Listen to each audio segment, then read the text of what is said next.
Welcome to Dr. Creepen's Dungeon. FBI stories about hunting serial killers fascinate us because they blend the chilling darkness of human depravity with the relentless pursuit of justice. These narratives pull us into a deadly game of cat and mouse, where brilliant profilers must get inside the minds of predators who operate in shadows and defy conventional morality. The stakes are high, the psychological tension is unbearable, and every clue uncovered feels like a hard-won victory against an almost inhuman evil. We're drawn to the danger, the intellect, and the haunting question at the heart of it all. What drives someone to kill, and can they ever be truly stopped? We'll see all of this and more in tonight's feature-length story. Now, before we begin, a word of caution. Tonight's tale will contain strong language as well as descriptions of violence and horrific imagery. If that sounds like your kind of thing, then let's begin. I stood in the FBI briefing room, facing my subordinates. I read from my prepared presentation notes as I hit the button on my Bluetooth control, which was connected to the screen on the front wall of the room. The screen revealed a photo of a burly Mexican man with a Mike Tyson-style tattoo on his left eye, teardrops on the right. Next to the photo was intel on the suspect. Okay guys, Omar Quintero. You may remember this guy from our 6-year investigation into the swarm. Now, obviously thanks to our cybercrime, undercover and surveillance operations back then, the swarm's commanding units were discovered and arrested. However, some of the smaller fish, so to speak, slipped out of the net before we managed to reel them in.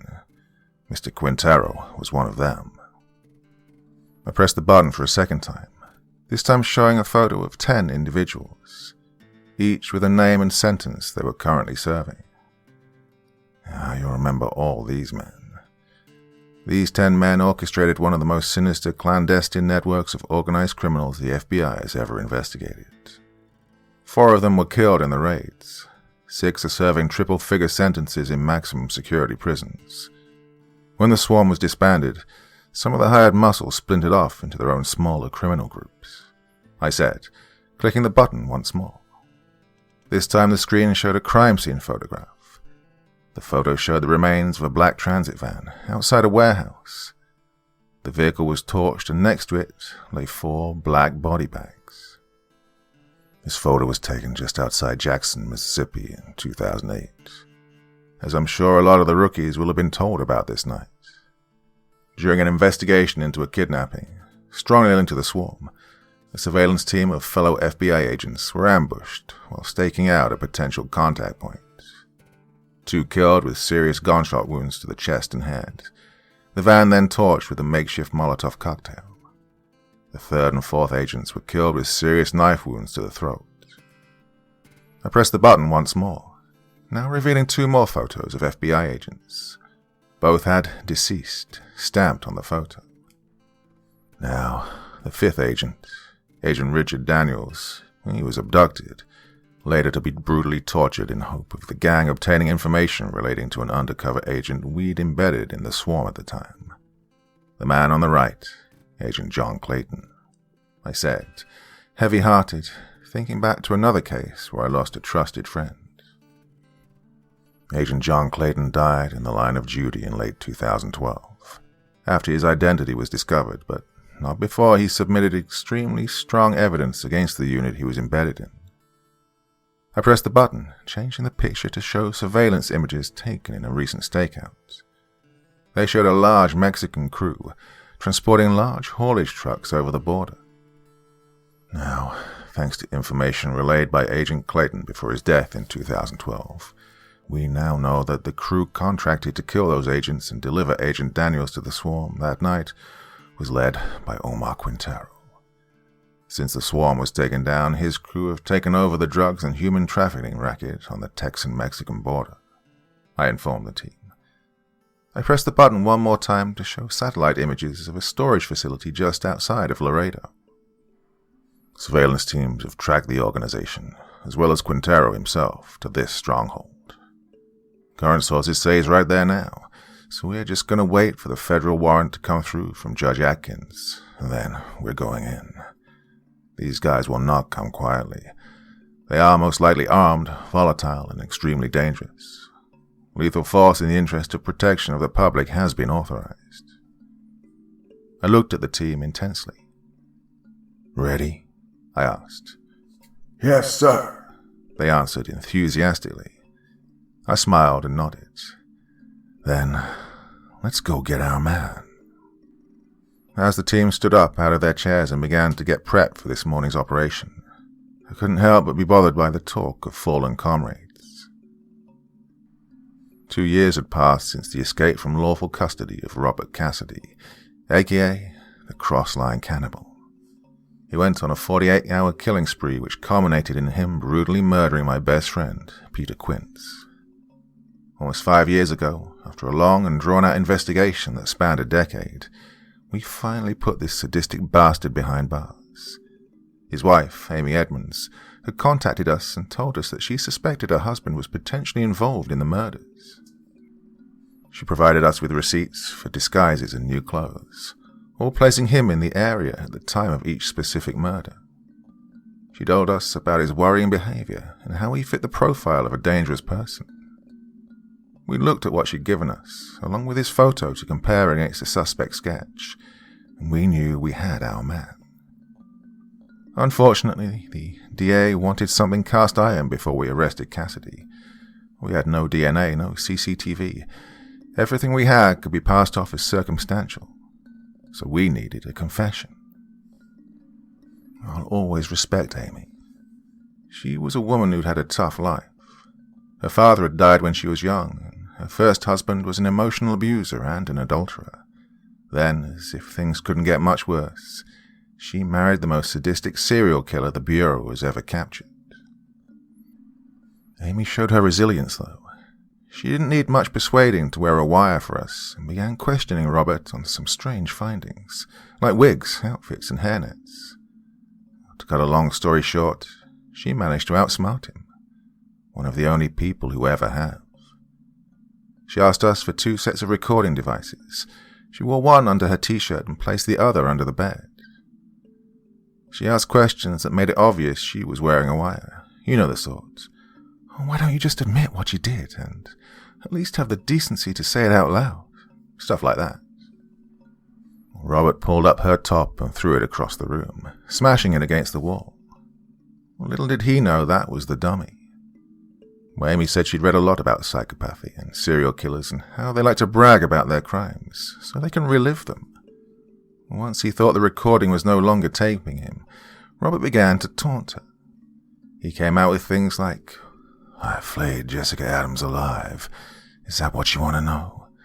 That I raped Vicky Pierce whilst I choked her with barbed wire?" He went on and on for 28 horrendous minutes. Just as he began to threaten Amy, informing her if she ever told anyone that he'd eat her children alive, we burst into the house. The craziest thing about arresting Robert Cassidy was that he didn't resist at all. He simply looked at Amy and began to clap. He almost had a look of approval on his face. I think deep down, under it all, he did love her, just in his own sick and twisted way. She's the only woman to have ever survived his company for so long, after all. Apparently during his custody handover, the San Antonio PD had roughed up Cassidy. Well, the official report says he tripped in his cell. If that was true, it was a really bad fall. Cassidy told us in his interviews he would one day even the score on that front, and in 2018, he killed a Dallas PD detective and a patrol officer. It was all part of his master plan that evening, but I knew he saw this as the debt paid.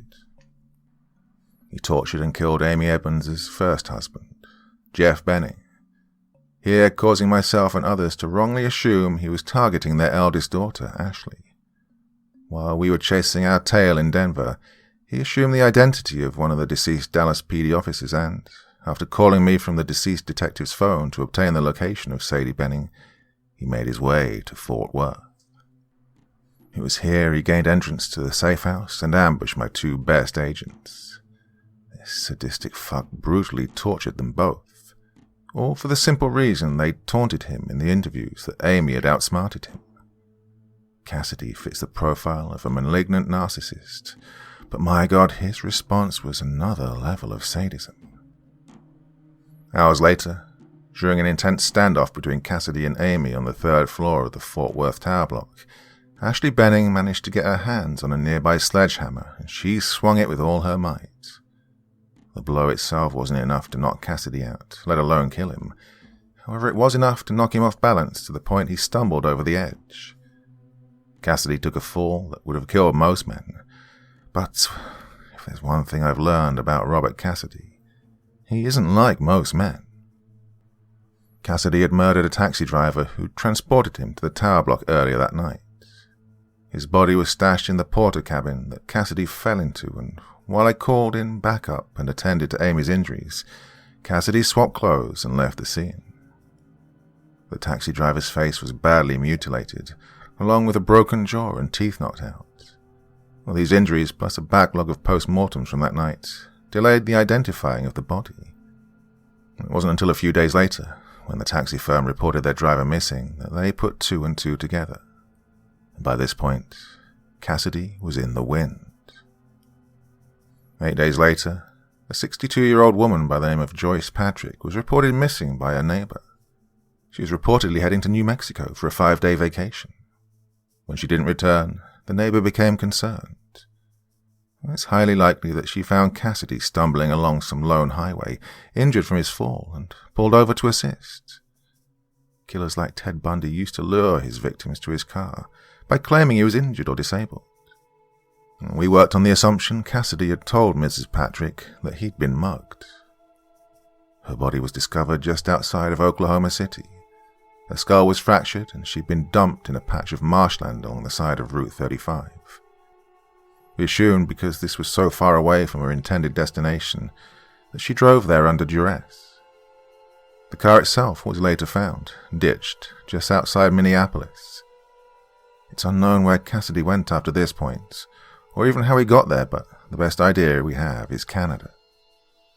A letter which was later sent to Amy Edmonds, claiming to be from Robert Cassidy, played into this theory. She submitted it to the Bureau, where handwriting analysis was carried out. It proved it was, in fact, from him, and forensics traced the envelope to a sorting office in Winnipeg, Manitoba. I've worked on some troubling cases. In 1997, I assisted the GBI in creating a profile for a violent child murderer, dubbed the Cherokee County Candyman. I believe they caught the guy in 2002, after he was shot by the father of an intended victim. His name was Matthew Brooke, and the guy was responsible for the brutal rape, torture, and murder of 10 children, aged 8 to 11. Oh, I will never forget the vast range of sadosexual instruments of violence in a warehouse basement that he called his playroom. In 2008, during my investigation into a violent trafficking gang, I had to listen to a little girl be taken apart alive with power tools, all the while her mum sang her the mockingbird lullaby to try and give her some sort of comfort. And that will stay with me forever. Then, in 2013, when we found the body of Vicky Pierce, Cassidy's 5th victim, I knew we were dealing with a real piece of work. We found her body with the barbed wire still lodged in her face, the corners of her mouth torn all the way back to her ears, 4 vertebrae in her back crushed from the force with which she'd been arched, a tree branch forced into her from behind, chunks of flesh torn from her back, neck and breast. But despite a career of such heinous deaths, none have hit me more since Quincy's murder. I worked under the wing of a good man, Supervisory Special Agent Bill Johnson. We fought tooth and nail to bring down the swarm in 2012. Over the course of the 6-year investigation, we heavily bonded. He contracted lung cancer in 2010 and was given 6 months to live. He hid it from the Bureau, knowing they'd pension him off. I helped him balance the investigation with chemo and appointments. And that tough son of a bitch made it another 18 months. He died on July 3rd, 2012. The day after the last swarm member was put in prison. Well, his death hit me hard, real hard. I don't think I would have pulled through had it not been for Peter Quince. Soon he became to me what I was to Bill. We became partners, friends, brothers. And that asshole took him away from me in the worst way imaginable. It didn't matter how many high-profile targets I went after or how many violent gangs we stopped. While I knew Robert Cassidy was out there somewhere, I couldn't think about anything else.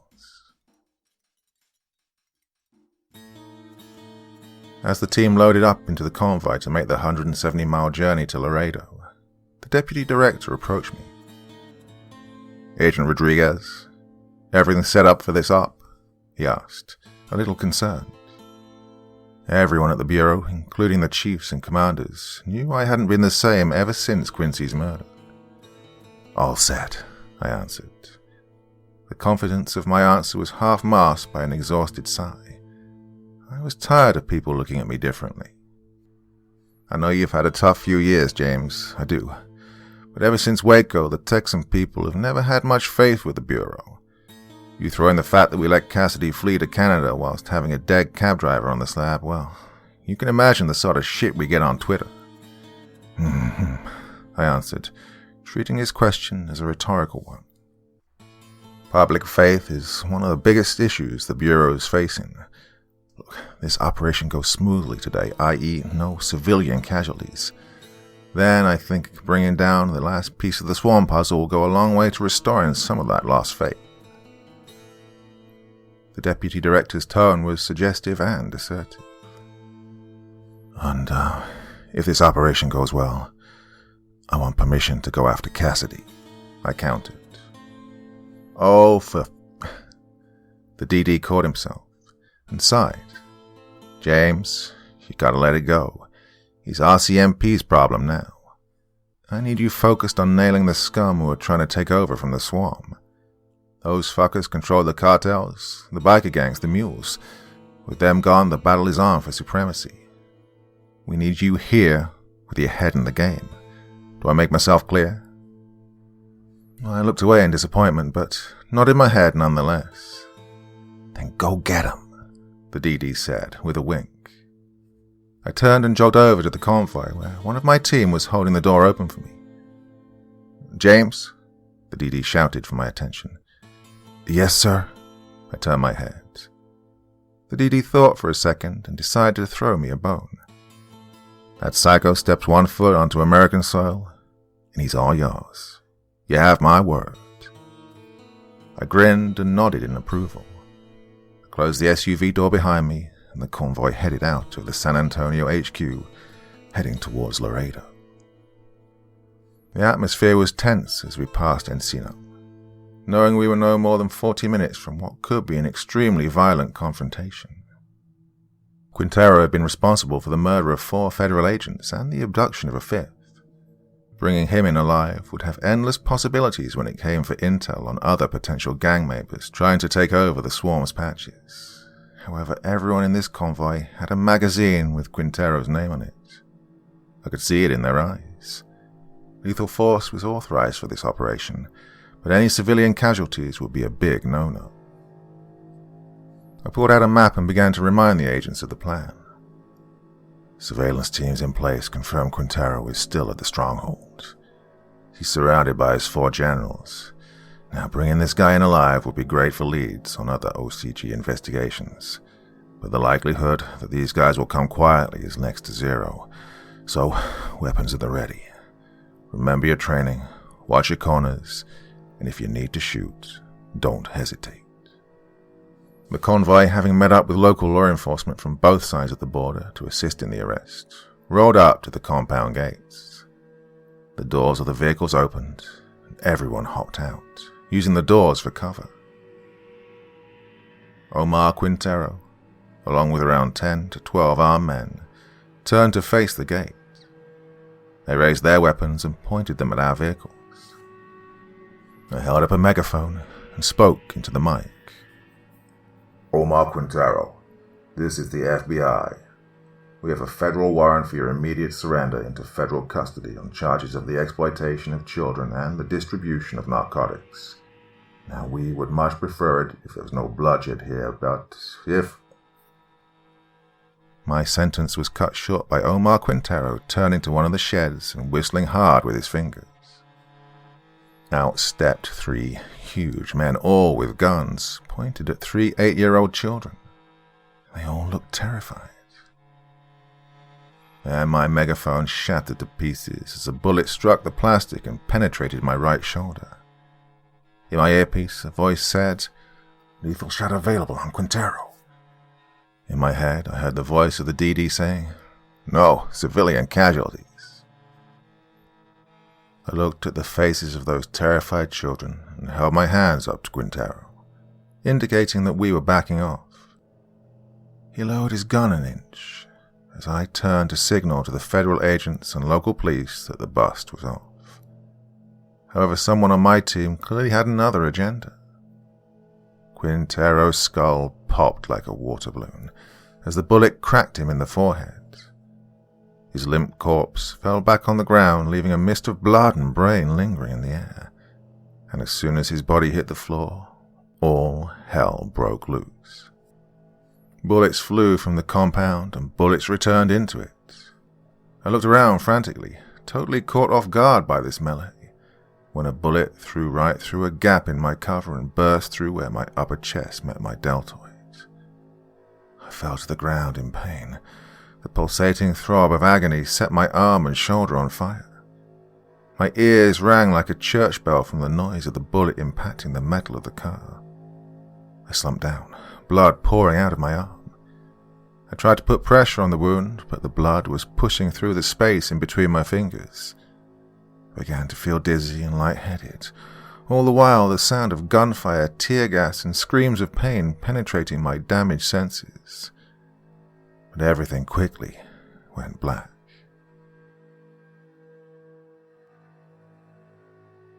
I woke up in the back of an ambulance. The gunshot wound was being treated by a medic. An oxygen mask was helping me breathe. I sat up slightly and looked over the top of the mask and out of the ambulance doors. 10 body bags lay on the ground, just outside the compound gates. I didn't know whether they were ours or Quintero's. I squinted my eyes and focused my blurry vision with the morphine completely kicking my ass. And that's when I saw that 3 of the body bags were child size. I slumped back on the stretcher and shed a tear to myself. A few days later, I was sat outside the deputy director's office. The door opened and he called me in. His face was one of regret and reluctancy. This wasn't going to be good. Even though the gunshot wound had healed, it was still incredibly painful, and I winced as I rose from my seat. "Take a seat, James," Deputy Director Ray offered, and I complied. As I sat down, the DD did too. He spun in his office chair and looked out of his huge 12th floor window across the San Antonio skyline. He sighed. 19 dead, 3 bureau, 8 gang members, Quintero and his generals, 3 hostages, all kids, he said remorsefully. "I thought I was quite clear about no bloodshed," he continued. "Sir, with all due respect, I tried to call it off. As soon as I saw those kids, I called it off. Someone ignored me. They shot and killed the target. His men fired back. One of them hit me, and I lost consciousness shortly after. I had no control of what happened after that. I counted." He shook his head and sighed heavily as he spun back around in his chair. "The agent whose bullet we pulled from Quintero says he told you via earpiece that he was going to shoot him. He says you didn't disagree." "Well, I didn't authorize him either," I snapped, then sighed, checking my tone, and added, "I was busy waving it off to Quintero, getting him to lower their weapons," I informed him. "Had there been no civilian casualties, then we'd look like a heroic outfit, sacrificing our own men for the greater good and the protection of the Texan people. After Waco, we needed a better result than kids being shot down in crossfire that we'd started. Right now, we look like we can't apprehend a shoplifter without shooting the cashier, and someone needs to be held to account." His gaze told me everything I needed to know. And that's me, isn't it? I couldn't help but let my temper slip. You've not been right since Quincy, James. You were the commanding officer. You authorized lethal force to your men, and when one of them said he had a shot, you didn't respond. I think the time's right for you to call time on your career, before we have any more incidents like this. I don't want you tarnishing what, up until recently, has been one of the most distinguished careers in the Bureau, said the DD. This is bullshit, I replied, shaking my head. You'll release an official statement regarding the loss of life whilst under your command, and you'll step down from the FBI. In return for this help in restoring public image, you'll retire on full pension and benefits.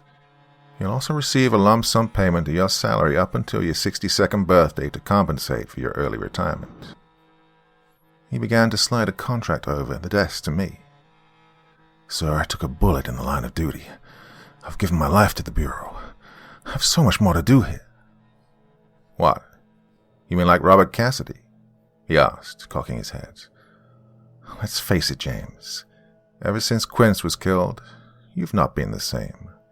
You worked your way up the ranks under the wing of Agent Johnson. Now you two were instrumental in bringing down the most violent gang this outfit has ever investigated. There's no denying that. But you saw how obsessed Bill was with the swarm. Alienated himself from his family, his friends, his colleagues. You're the only one that he told about the cancer. Well, Robert Cassidy is your swarm.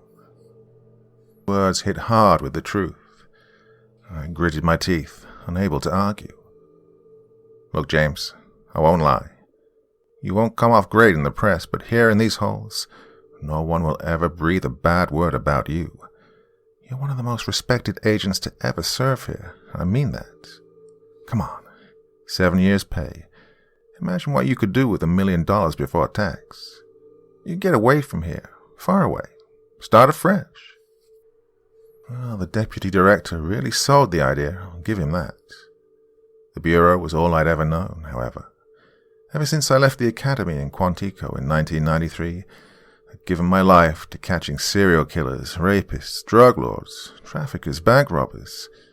And now I'm just meant to walk away because the top brass wants to look good on social media. It was a bitter pill to swallow, but I knew I didn't have much choice. Oh, fuck. I sighed heavily. Where do I sign? The papers were pushed under my chin, and I reluctantly pulled out a pen. Oh, and James. The deputy director fished around in his desk drawer. I looked up from signing my career away. The DD slipped a small business card over to me. It said, Inspector Francis Holloway, RCMP. I looked up at the deputy director, slightly confused. He smiled. Look, what you do with your life is now your choice, James. If you want to spend your retirement chasing ghosts instead of your dreams, then be my guest. But that's the officer in charge of the Cassidy case. Now, I've already taken the liberty of calling him. He's happy for you to assist on the investigation as a consultant if that's what you, really want. I looked at it intently. I looked up at the deputy director. I thanked him and shook his hand hard. I'd entered that room as Supervisory Special Agent Rodriguez. I left that room simply as James.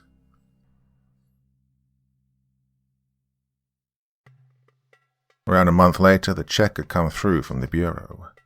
$697,667 after tax and annual leave. I wasted no time in spending the money. I booked a plane to Canada and arranged a rental car for when I got there, and within a day or so, I'd packed up a month's worth of stuff, and I was on a flight to Winnipeg, Manitoba.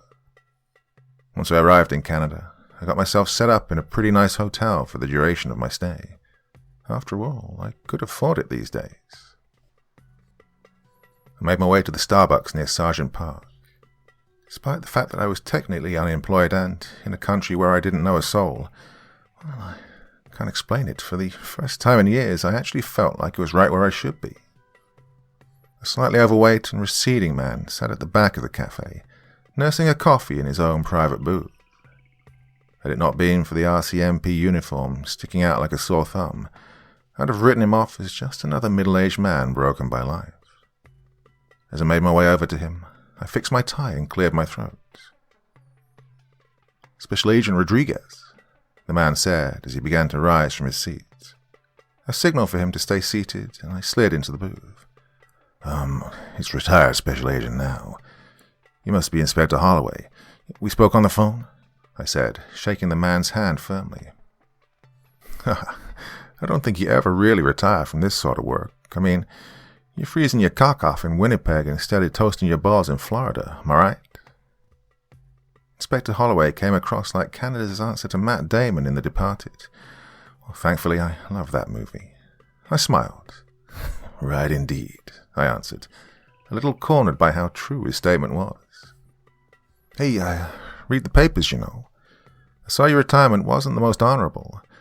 That shit with those gangbangers at the border. Oof, messy business, man." "Yeah, well, it was a complex operation that had many risk factors, and He cut me off, waving his hands with a mouthful of toast. He washed it down with some more coffee. "Come on, Agent, I didn't float up Lake Winnipeg on a bubble. I know a scapegoat when I see one. Takes one to know one, believe me. That level of betrayal can mess people up. Besides, I knew you was taking the bullet for the Bureau the minute that your director called me last week, informing me that you may be coming up north in regards to Robert Cassidy." Holloway's smile gave me the impression that at least the DD had some good words about me. "What did he say?" I probed, fishing for the compliments. "Said you're a stubborn bastard with a Robert Cassidy-sized stick up your ass," Holloway answered, taking a swig of his coffee. I mustered. Inspector Holloway couldn't keep a straight face any longer, and he smirked. He placed his cup down and put on the most serious demeanor I'd seen of him, well, since we'd met. He also said that you'd given your life to the FBI. He said you were one, if not the, most dogged investigators he'd ever seen. Said you were part of the operation that brought down the most ruthless criminal organization in the history of North America. He also said you know more about Robert Cassidy than probably Robert Cassidy does. He also mentioned that Cassidy... He said that Cassidy... tortured my best agent with a blowtorch until he died from circulatory shock. I finished his sentence for him. His eyes widened and he looked lost for words. "Look, I was going to say murder, but yeah, your boss said it was bad." It was, and I do know a lot about Cassidy. Enough to know that when he fell from that building, I should have ordered a fast-track post-mortem. I don't know if it was seeing the melted eyeballs and blistered facial tendons of a man I'd known for 5 years, or if it was just plain stupidity and complacency. But I saw him get hit with a hammer, fall off a ledge, go through glass and steel before crashing into the ground. I just wanted to believe he was dead so badly. Justice was far from my mind at that point. I again kissed my teeth in anger. "Come on, Agent. I've read the file. 8-pound sledgehammer to the jaw, 20-foot fall, pane of glass, steel roof, concrete floor. 99 out of 100 agents would assume he's dead." Well, I appreciated him trying to justify my mistake, but it didn't help. Well, I should have been the one. My outburst caused every other coffee drinker in the Starbucks to turn and look at us. And once I became aware of that, I dialed it down. I knew him better than anyone. The man has an IQ of 158. The man doesn't just have a plan B, he has plan Bs all the way to frickin' plan Z. Then, take into account it was a teenager girl who hit him with a hammer. Oh, and professional wrestlers like Mick Foley make a career out of falling 20 feet and not dying. What else? Single pane of glass. Steel of the roof was heavily rusted. Still, you're right, would kill most men. But that's the thing. Robert Cassidy isn't like most men. I don't really think there's a word for what he is. My sentence faded out as I lost myself in thought. Look, I'm no social worker or nothing. I don't think either of us want to be sitting here dwelling on what we wish we'd done differently. It's about what we do now, right? I agreed to meet you today because I was assigned to this case when the letter to Robert Cassidy's ex-wife, Amy Edmonds, was traced back to here. And before that letter, we had an unsolved murder of a young male in the Fort White area. We really didn't know what to make of it first. We assumed it was part of a conspiracy to rob a bank which went sideways. In the end, we had a lot of dots and nothing in the way to connect them. That was until we received the intel on Cassidy. Now it looks like this might be his first murder here. The inspector began to pull out some files from his bag. And believe me, we need all the help we can get.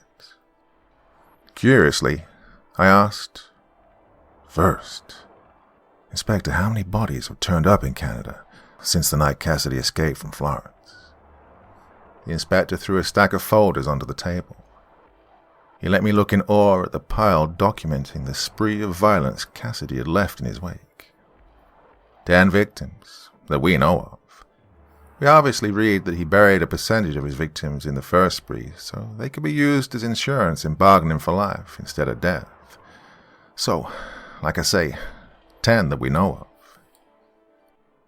The inspector's tone was of a man who was clearly grateful for my help. As you can see, it's his M.O. Signs of ligature marks on the wrists and ankles, suggesting some form of kidnap.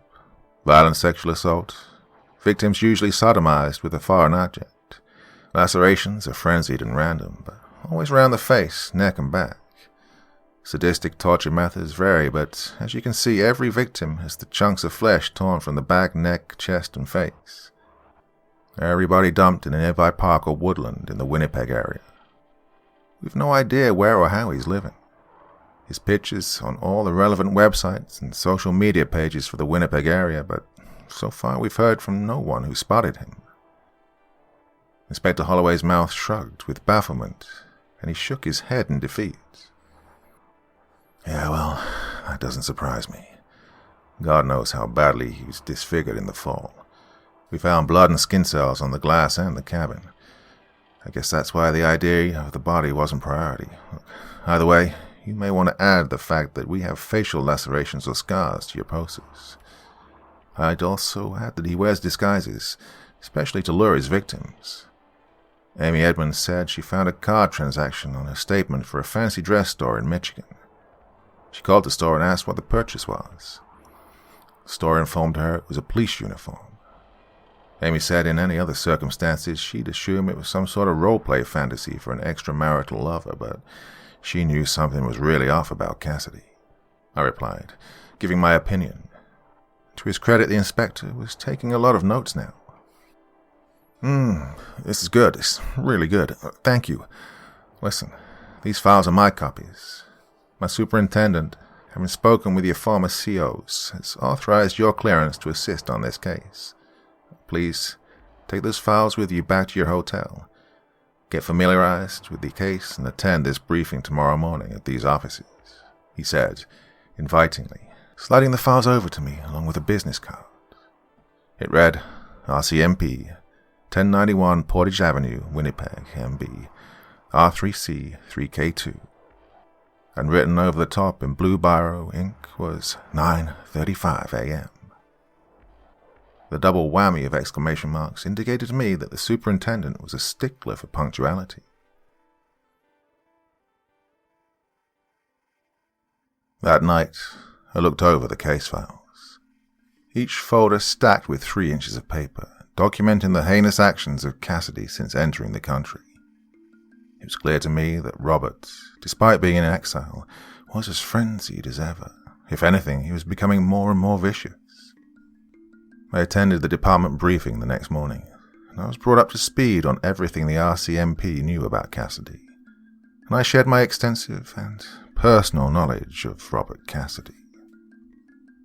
I informed the RCMP that Amy Edmonds had confided in me that during their intense standoff at the Fort Worth Tower, Cassidy had claimed that his spell inside a maximum security prison had caused certain realizations.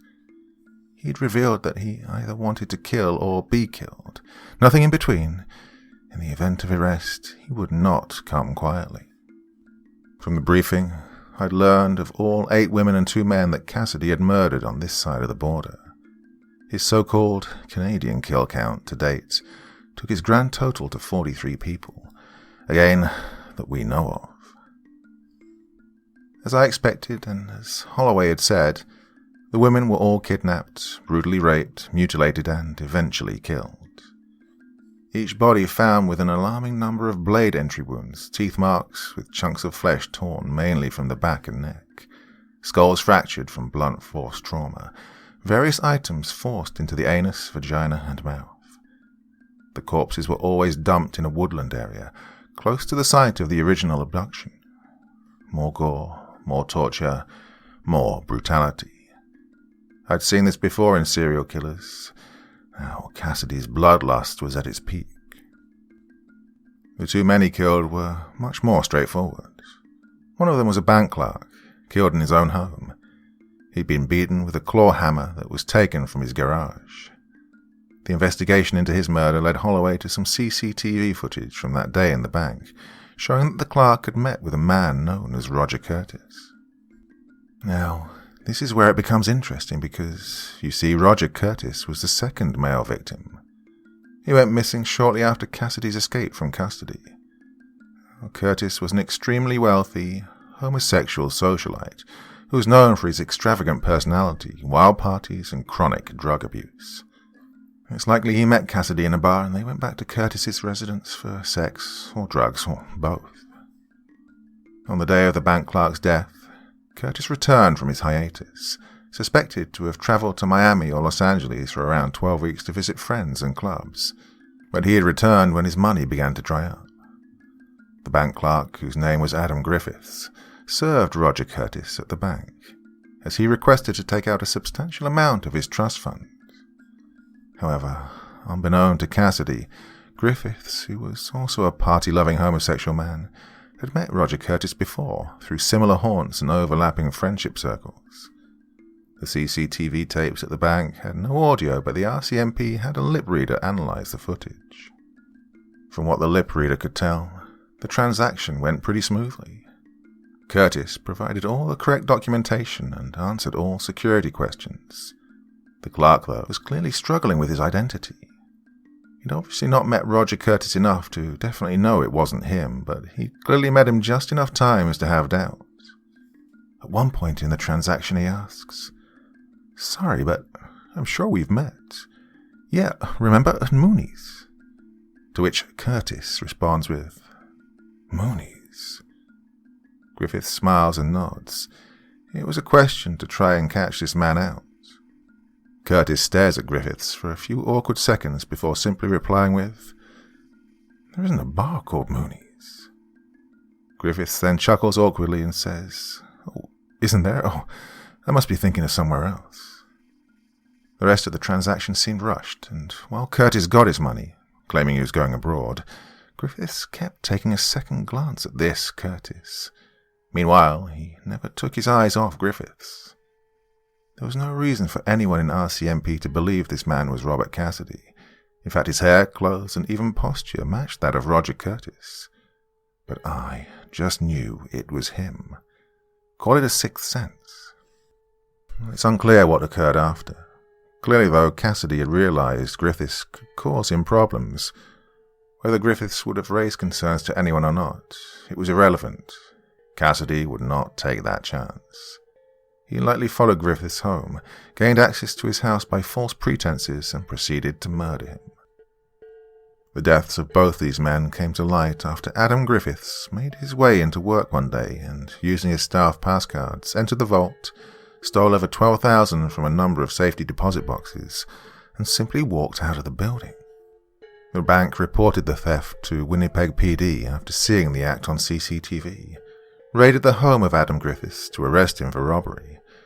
Here they found his body face down on the living room floor, arms outstretched towards his landline telephone, his skull caved in like a watermelon, the claw hammer still lodged inside. His work clothes and work passes were missing. No money was recovered from his house. Inquiries led Holloway to Robert Curtis, and after the strange altercation between them the previous day, decided to arrest him for questioning. However, when his house was raided, they also found him dead. except he was dismembered and stuffed in a suitcase in his attic. A post-mortem highlighted signs of torture prior to death, most likely to obtain his bank details. Cassidy was out there somewhere with plenty of cash to fund his activities. Over the course of the next week, I transformed my hotel room into Robert Cassidy Ground Zero. You know how detectives have the crazy wall loaded with theories, motives, pictures, and timelines in their evidence rooms. Yeah, well, this was like a crazy room. I couldn't even tell you the color of the wallpaper in my hotel. As for my own case files and the copies given to me by Inspector Holloway, I covered the walls in timelines of CCTV sightings, witness statements, murders, and so on, profiling Cassidy's whereabouts over the past 2 years. Since arriving at the hotel, I'd befriended a nice housekeeper named Ramos. I informed him that my room contained top-secret information, and he was to simply leave any fresh towels and sheets outside my door and I'd tend to them. The kid agreed to my wishes and never deviated from this once. In fact, he tended to go one better and hand them to me himself. I liked Ramos, and I tipped him well. From what I deduced myself, as well as information obtained at the department briefings at RCMP HQ, Cassidy had bedded down in the Manitoba area for the most part. The letter he'd sent to Amy Edmonds was posted from Winnipeg, and his first Canadian victim, Roger Curtis, lived in Winnipeg. He'd killed Curtis at some point in his first few days in the country. Then, when his cash had dried up, he attempted to con some more money from the bank, where the Adam Griffiths incident occurred. CCTV from train stations tracked his movements out of Winnipeg, shortly after the bodies of Curtis and Griffiths had been discovered. However, over the course of the next 2 years, 8 more victims, all female, turned up in the Winnipeg area. When Cassidy was active in the US, he never killed anyone in Texas while living in San Antonio with Amy. He fabricated a fake couriering job to explain him leaving the area on a regular basis. Once arriving in a specific location, he'd hold up in a motel, head out on a night into a busy city, where he'd use all sorts of different methods to lure unsuspecting females to their death. He would fake being mugged, heart attacks, ask for directions, offer lifts to extremely drunk girls, and so on. He would always rent a car, in cash of course, use this vehicle to abduct women and take them to a place where he could carry out his heinous actions. He'd then dump the bodies, clean the cars, and return them to the renter. He'd burn his clothes and buy fresh ones. He'd rob all his victims of the cash on them, and then he'd also let himself into their homes with their keys and take what cash and valuables they had in the house. He'd then return home to Amy, claiming the money was his wage. Cassidy would have had around $28,000 from Curtis's trust fund and his robbery of the HSBC Bank in Winnipeg, enough to find him accommodation in some out-of-the-way town in Manitoba anyway. Enough to rent cars and get them cleaned, I thought to myself out loud.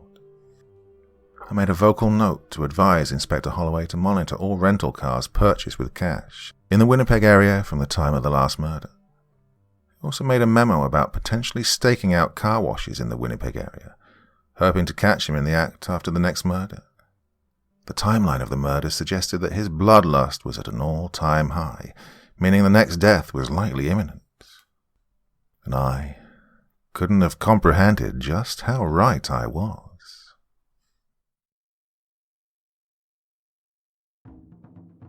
On what would kick off the most insane 24 hours of my life, I left the hotel bar. I stumbled to the liquor store across the street and purchased a bottle of something to help me stay numb. As I got to my floor, I saw that young Ramos was waiting outside my room with my fresh towels and sheets. He was also ready with his master key. I made a bad habit of losing my room key, so I gave him a smile and a friendly nod. "Rough night, Mr. James?" Ramos asked, eyeing the bottle. I sighed. "Rough life, Ramos. Rough life. Thank you for the towels. I'll try to look after my key much better," I promised, the embarrassment simmering. "It's usually $2 after the first replacement, but I won't tell anyone, Mr. James.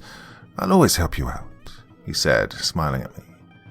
He wasn't fishing for a tip either. He was just genuinely a nice kid.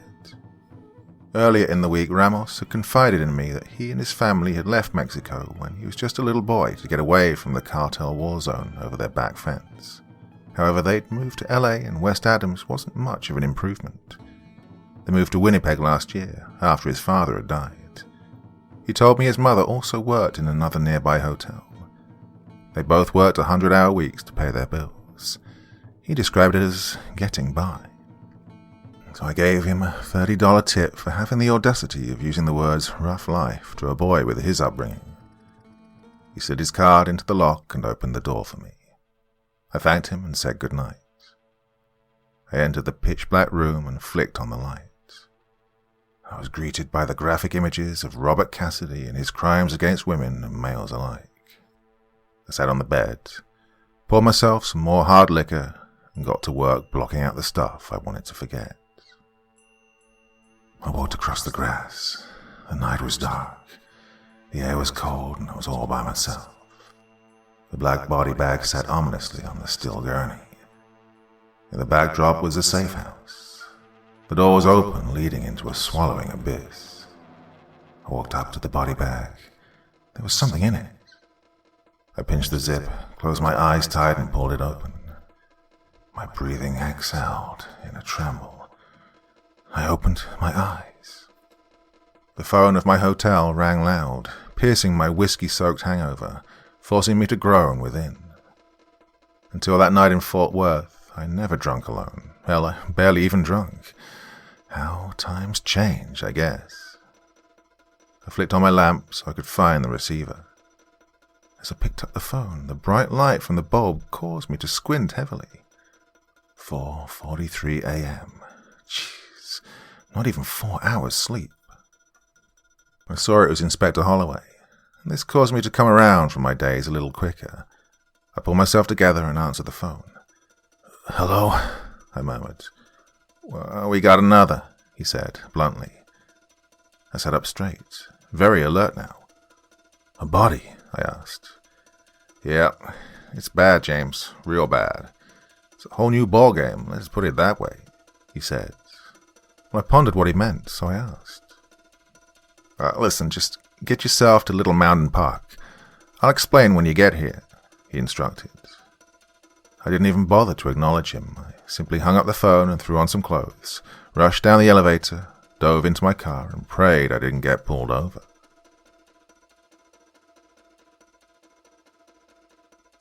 The light of the sun was still tucked neatly under the horizon when I rocked up to the park. Winnipeg PD RCMP, Forensic Investigators, Ambulance Service, Winnipeg Medical Examiner. The teams were all out in force. I showed my clearance pass to the uniformed officers at the checkpoint. They told me Inspector Holloway was waiting for me at the tent. I nodded grimly and proceeded to duck under the yellow tape. Holloway was briefing a couple of detectives on the murder. I was confused, as I wasn't aware of any other detectives working the Cassidy murders other than Holloway and myself. Their conversation was just finishing as I rocked up. James, I'm glad you're here. This is Detective Michaels and Detective Walsh, Organized Crime Division. Gents, this is Supervisory Special Agent Rodriguez of the FBI. He's consulting on the Cassidy murders, and he's one of the best profilers to ever grace Quantico's halls. Holloway introduced me as the detective shook my hand. I chuckled awkwardly with modesty. Ex-special agent, I've actually retired from the bureau. I'm just consulting on this case due to my personal experience. Sorry, I don't really see what this has got to do with organized crime. I tried to ask without sounding like I thought I was their superintendent. We're just exploring the possibility that this was gang-related. Possible hit or retaliation, maybe, the detectives informed me. From my vantage point, I could just see the body. No bullet wounds from what I could see. She was naked. No gang tats from what I could see either. I could also tell from my angle that she'd been viciously raped. The signature teeth marks were visible too. Hardly gang behavior. Any seasoned detective could see this was the work of a sadosexual serial killer. So why on earth would OCD believe this was gang-related? We'll let you know about the developments on our end, Inspector. We'll be in touch. the two detectives informed me as they made their way back to the parking lot. "Shall we?" Holloway invited. I nodded and we made our way into the tent. "Mind if I make some recordings for my notes?" I asked, pulling out my dictaphone. "Knock yourself out, James." Victim's a white female, approximately 26 years of age. I began to dictate before I was interrupted by Holloway. "She's 24, actually," he said matter-of-factly. I looked up and hit the stop button. "You know who she is? Someone ID her already?" I asked, partially surprised. Holloway scoffed. "Well, that's what I was talking about on the phone. That's why organized crime was here. RCMP are creating a joint task force between us and them." "Why?" I asked, puzzled. "Well, you're looking at the body of Jessica Price. You see, she is, or should I say, was, the daughter of Morgan Price. That name ring a bell?" the inspector asked. I shook my head, unable to find any significance. "Well, let me give you the lowdown on Mr. Price. On the surface, he's the CEO of Manitoba Construction Limited, but that's just his front. Guns, drugs, girls, you name it, he runs it. He's got dirty and corrupt officials on his payroll, judges, senators, and he personally holds major sway over the Winnipeg Hells Angels. There are also huge rumors in RCMP that he has corrupt officials in his pocket. He's been suspected of everything, but nothing ever sticks. Essentially, he runs the largest and most ruthless criminal network in northwest Canada. By all accounts, the guy's a total psycho, but nevertheless, a psycho with some serious clout. So that's why organized crime think this is gang-related. It was my turn to cut him off. "This wasn't gang-related," I said bluntly. I flexed the corners of my mouth and decided to elaborate. "While it's not uncommon for certain gang members to have committed or commit rape or murder, it is, however, highly unlikely that a gang would rape a young female in such a sadistic manner. They also wouldn't eat her flesh or stab her in such a frenzied manner, especially if this was some sort of organized effort like a hit. No, this was the work of a sadist, and it's Cassidy's M.O. to a T." "And you're certain about that?" Holloway probed. "Yeah, trust me.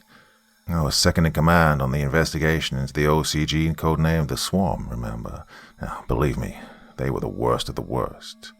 They once dismembered a 9-year-old girl alive, all while her mother and I listened.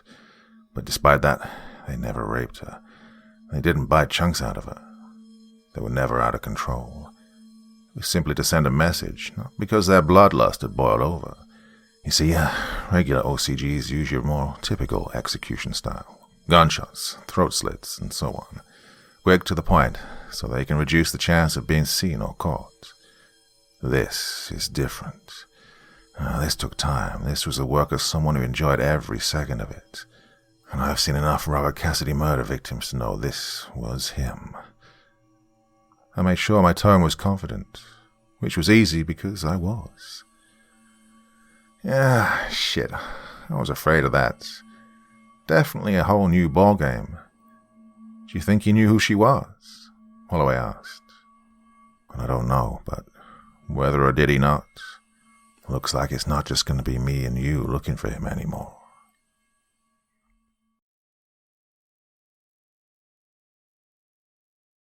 Part 2. "Is this really a good idea?" I asked Holloway as we pulled into the car park of Manitoba Construction Limited. "I think he's going to realize his daughter's dead whether we tell him or not," Holloway quipped. "Well, he knew damn well what I meant, though. I mean, maybe we should just tell him she's been murdered. Not by who. We don't want the Price Crime Syndicate joining our Robert Cassidy manhunt. With their manpower and resources, they'll likely find him first, and when they do, they'll just kill him," I said as we entered the building. "Would that really be the worst thing? The world would be better without him, and believe me, Price would make him feel everything and more that he did to Jessica," Holloway proposed, signing our names at the desk. As the elevator door closed, I added, "He needs to face justice." "That is justice," Holloway interrupted. "That's not justice, that's vengeance," I said, shaking my head. What's the difference? Holloway shrugged. Justice and vengeance are what separate us from the monsters of the world like Cassidy. Vengeance is driven by hate, pain, grief, loss. Justice is driven by passion and the will to give closure to the loss of our loved ones. I looked up at Holloway and stared him dead in the eye. I owe it to his victims to give them justice. I didn't break eye contact until the elevator pinged and the doors opened. Holloway inspected me carefully. Fine, I'll make sure Robert Cassidy's name isn't mentioned. If he finds out we knew, though, and we hid it from him, well, let's just hope we catch him before that happens, Holloway warned. I thanked him for granting my request, and we made our way into the head office. Morgan Price was on the phone, swinging around in his chair, much like a Bond villain would. He was discussing some order and the time it would be delivered, failing to mention what item it was. Well, I could only imagine the illicit content he was actually discussing. As he held up a finger indicating he'd be free shortly, I scanned him up and down. Leader of a multifaceted criminal gang or not, he was an intimidating-looking man regardless. 6'2", well built for a man of his age. Shaved head and stubble gave him a real villainous look.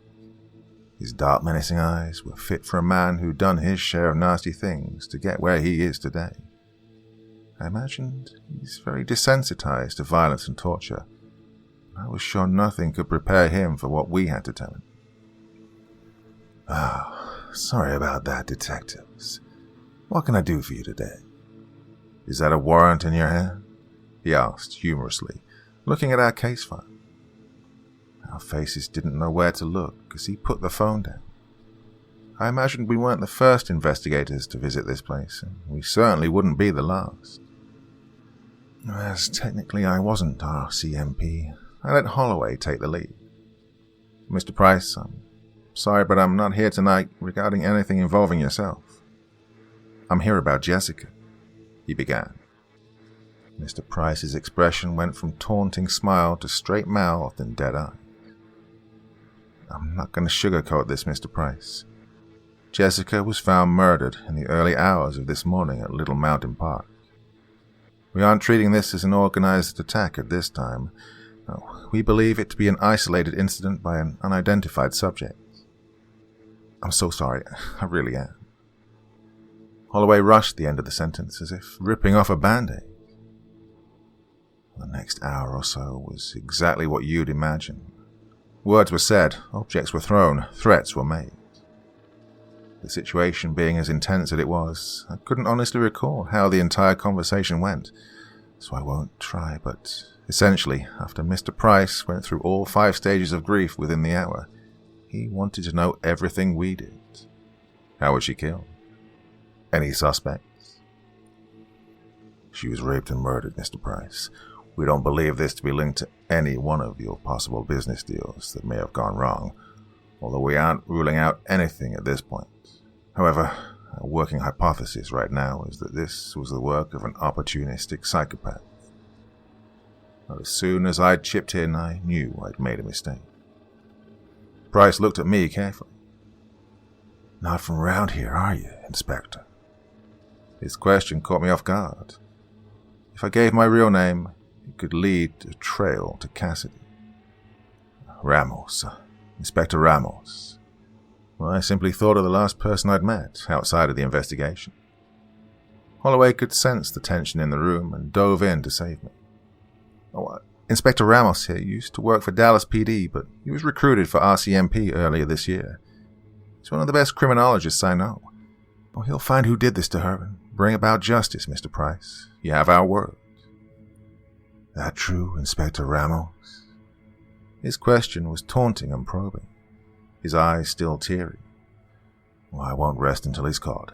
Yes, that is true, I said with confidence. And that statement was as true as they come. I just made sure to leave out anything about what I already knew about who he was.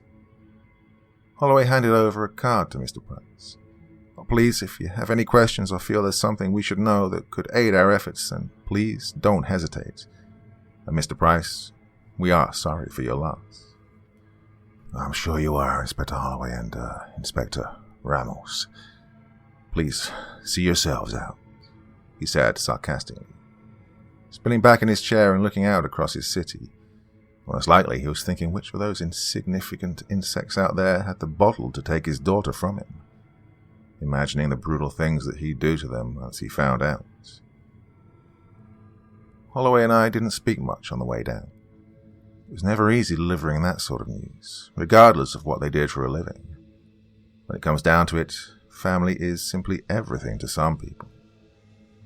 Just before we got back to the car, I snapped out of my self-pity. Oh God, I almost forgot to mention. Cassidy, when he murdered those women in the States, there was a pattern to his behavior. When he was in prison, he agreed to take part in a behavior science interview to help us with another case. He confessed that he'd used rental cars when he was out to hunt. After abducting the woman and dumping her, he'd change into some spare clothes. They'd go back to his hideout, motel usually. Here he would shower, wipe down the room, change into some brand new clothes that he'd purchased the day before. He'd dispose of the contaminated clothes via a burn barrel, and then he'd take the rental car to a cash-only car wash. He'd have it valeted, and return it a day later to the renter. He'd then return to Texas in his own vehicle to his wife. I reeled off everything that could have been of use. So, okay, what? We call around every cash wash in Manitoba, ask them to call us when they get a man matching his description requesting a full valet on a rental car. Good idea, James, but the manpower required, it would be... Not Manitoba. Winnipeg. He'll have traveled here, rented the car here. He'll valet it here. It'll fit with all the other murders in the States. He doesn't shit where he eats. He'll hold up outside of Winnipeg, but he comes here to kill, as it's the most populated city in Manitoba. Look, it's 5:40 a.m. now, which means we have... I held my wrist up to my face and checked my watch. Around 4 hours to notify all the car washes. Cassidy always turned up in the mid-afternoon. Never first thing or last thing at night. Too significant to potential witnesses. He'll want to blend in to all the other faces. On it, James. Don't want this to sound the wrong way, but you look like shit. Go back to your room, get some sleep, and I'll call you when there's a development, Holloway instructed, making sure not to leave out a friendly grin, thus taking the edge off his comment. He said this as he climbed into his car. I promised him I'd try, and we both drove away. I arrived back at the hotel around 7 a.m. Ramos was just doing the bed changes for my floor. I greeted him warmly, asked him how his day had gone so far, to which he replied, "Steady away, Mr. James. Working a double shift today, though. Need the money." He looked as tired as I did, but the world hadn't broken his spirit yet. I smiled. Couldn't help it. I admired the boy. I decided not to tell him I'd use his name to Canada's answer to Al Capone. As I dug my hand into my pocket, I cursed myself, as once again I'd not gotten a replacement card for the desk. Ramos, though, was quickly on hand to let me in with his master key once again. He said he'd have me another one made up and slide it under my door in the morning. I thanked him and tipped him $10. I would have given more, but it was all I had on me. I entered my room and got to work straight away. I needed to come up with a plan B. I don't know about Holloway, but I couldn't sleep at all, for I was far too busy going through my notes, finding out ways to locate him. The only option, aside from the car wash, was going Providence-wide with an APB to all residents, hoping his landlord or neighbor could turn him in. I had my reservations about that approach, though.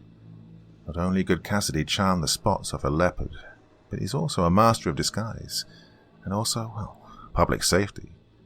If he even caught a sniff of suspicion from anyone, they'd be dead already before they could even pick up the phone.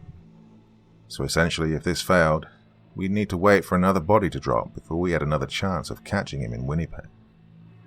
Thankfully, it didn't come to that, because at 2:34 p.m., the RCMP got the call they were waiting for. A white male, mid-40s, athletic build, requesting a full valet on a rental car. The call came from Midtown Car Wash, reporting that the suspect was still there. RCMP advised the worker to take extra time with the car, keep the subject present, and that officers were on the way. I ran out of the room, tripping over my shoes, getting to the car. I pulled out of the parking lot of the hotel and floored it. When I got to the car wash 20 minutes later, Holloway and his team were already there. They'd arrived only moments prior, but I immediately knew by the looks on his face and his body language as he spoke to the car wash clerk that it wasn't good news. He just took off. I did everything you guys asked me to, but something spooked him. He just demanded the keys back, said I was doing a poor job, and jumped in the car and left, the worker explained, as Holloway and I shook our heads, hands on our hips in defeat. The officer who was here first, he took off after him. You might have him by now if you'd arrived at the same time as him. Don't yell at me. It's not my fault you guys have a slow response time, the worker said, hands up in the air as if distancing himself from the failure. Holloway and I looked at each other, puzzled. What officer? Me and my team all arrived at the same time, and Agent Rodriguez arrived shortly after. Sorry, what was this officer's name? Holloway asked. He didn't say. Just said he was with the task force investigating a string of murders. Says his team had called earlier to be on the lookout for a man matching the description he asked for. Well, I just assumed he was with you guys. The worker now began to look concerned. Best show us your CCTV, I piped up, nodding presumptuously towards the office. The worker agreed, and we made our way into the cramped and disorganized office. And that was putting it mildly. How these guys could even keep track of their tax returns was beyond me. The worker sat down at the desk, swiping his forearm across it, pushing a bunch of used fast food wrappers into the nearby trash can before apologizing about the mess in an obligatory manner. Rightio then, so, if I just bring up the time from my call to your office, 2:29 p.m., he said, checking his phone. And there, he exclaimed, pausing the CCTV footage of an image. Pausing the CCTV footage on an image of a man handing over cash to the car wash worker. That him? Holloway asked as he squinted at the image. The figure was wearing a cap and shades, so it would have been impossible to tell if it was Robert Cassidy to the average Joe. Thankfully, I wasn't an average Joe. I'd stared at thousands of crime scene photos, mugshots, and CCTV stills over the past decade to know Robert Cassidy when I saw him. Yep, that's him all right, I said, as I had begun to jot down the vehicle license plate. Hit play for me again, I instructed the worker.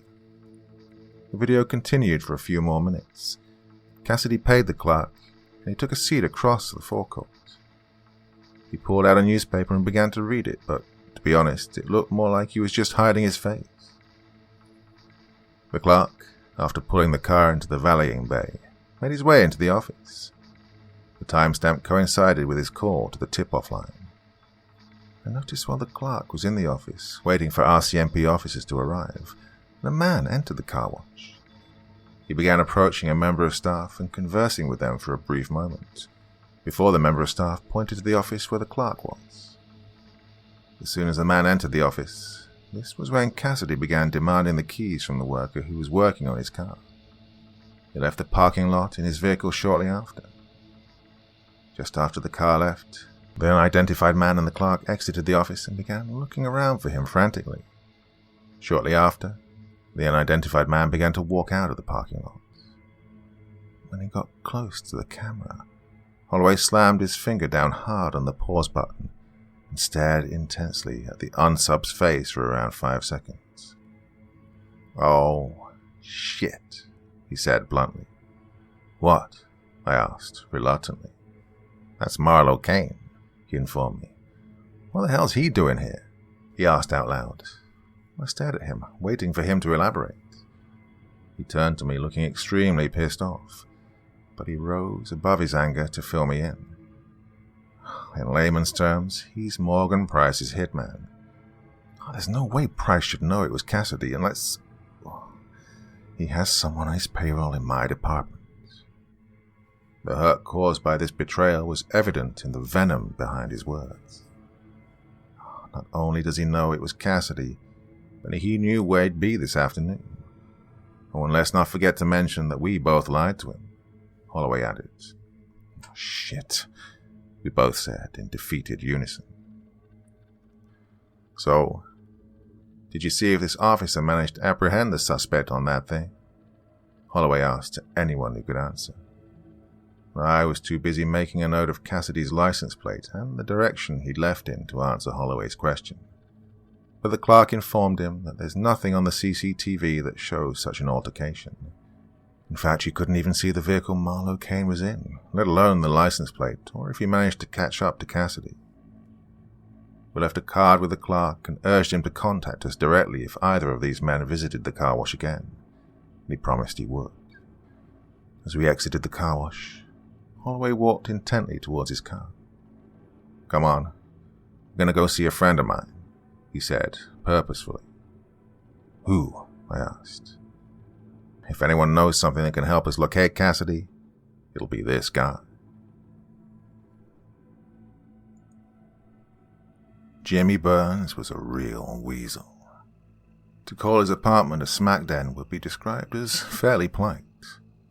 The yellow stains under his fingernails and gums, as well as the scabs forming around his facial skin, told me Jimmy was a serious drug user. Jimmy was a conniving, methed-out thief who would, and probably had, rob an old lady's purse at knife point just to get his fix of Class A dope. He was a lot of things, but, well, he had what we needed, information. He was pure scum, but the bastard made it his business to know everything on the street.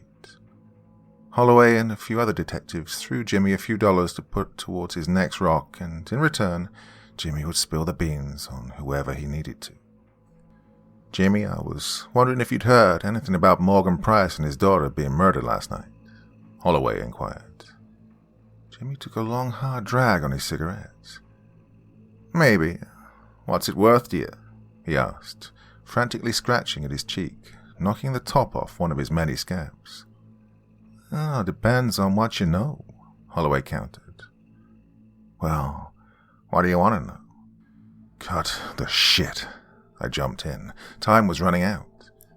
Has there been any word about a hit on a man called Robert Cassidy for the murder of Jessica Price? I asked, pulling out my wallet and showing him $100 Canadian bill. He snatched it from my hand and stuffed it into his shirt pockets. Sorry, boys, ain't heard nothing about no Cassidy fella. But the word was put out that whoever had information on the bastard did those awful things to that poor girl. Well, they'd be heavily compensated for such information. He finished his sentence with a wink that stuck with me. It wasn't him just being slimy. It was like he couldn't help himself. Compensated? Holloway asked. $3 million for the delivery of the man. Alive, of course. You know, so they can torture him and whatnot. Jimmy said, once again pulling hard on his cigarette in a cocky manner. Well, that explains Kane at the car wash. Someone who knew about the operation tipped off Price, hoping to get the payout when they grabbed him. Goddamn greedy bastards. Holloway stood up and tried his hardest not to kick something. I, meanwhile, studied Jimmy's body language. Something about him told me he just wasn't telling us the whole story. So you have no idea who Robert Cassidy is? I decided to ask. Jimmy scowled at me and took another long pull on his cigarettes. Nope. Should I? He answered, a little offended by my question. No, you shouldn't. He's an extremely dangerous man, Mr. Burns. Once known as the cross-line cannibal.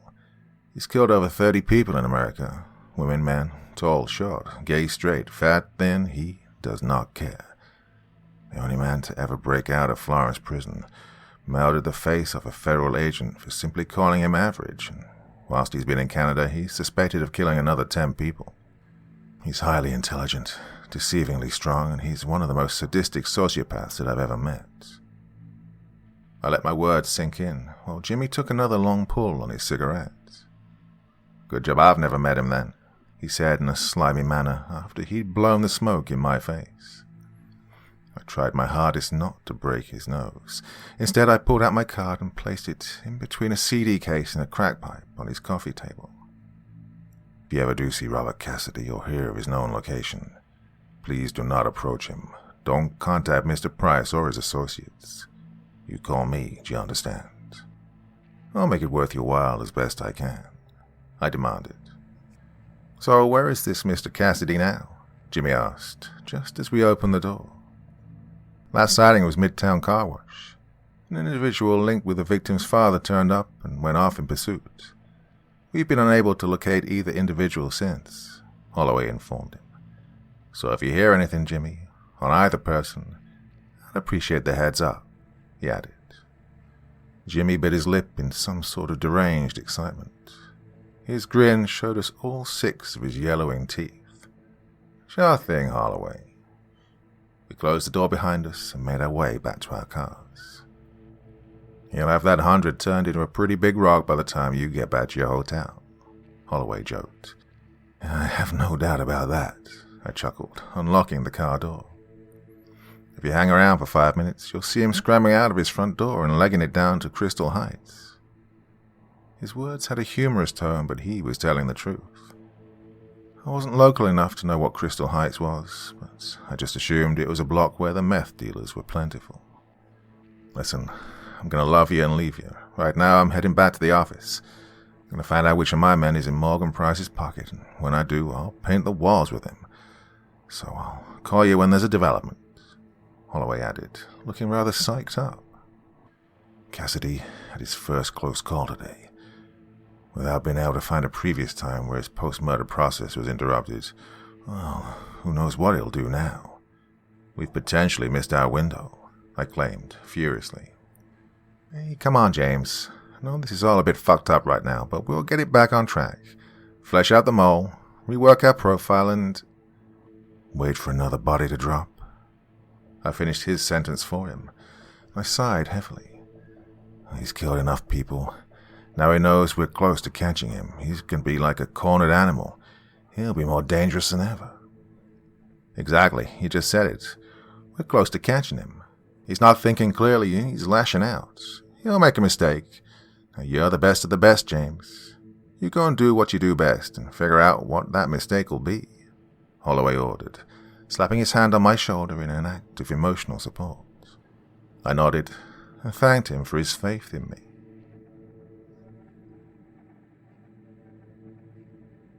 That night I stayed up,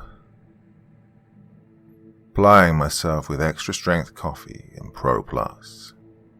I went through every case file, every post-charge interview, every witness statement, looking for something that would just give me a hint as to where he would be.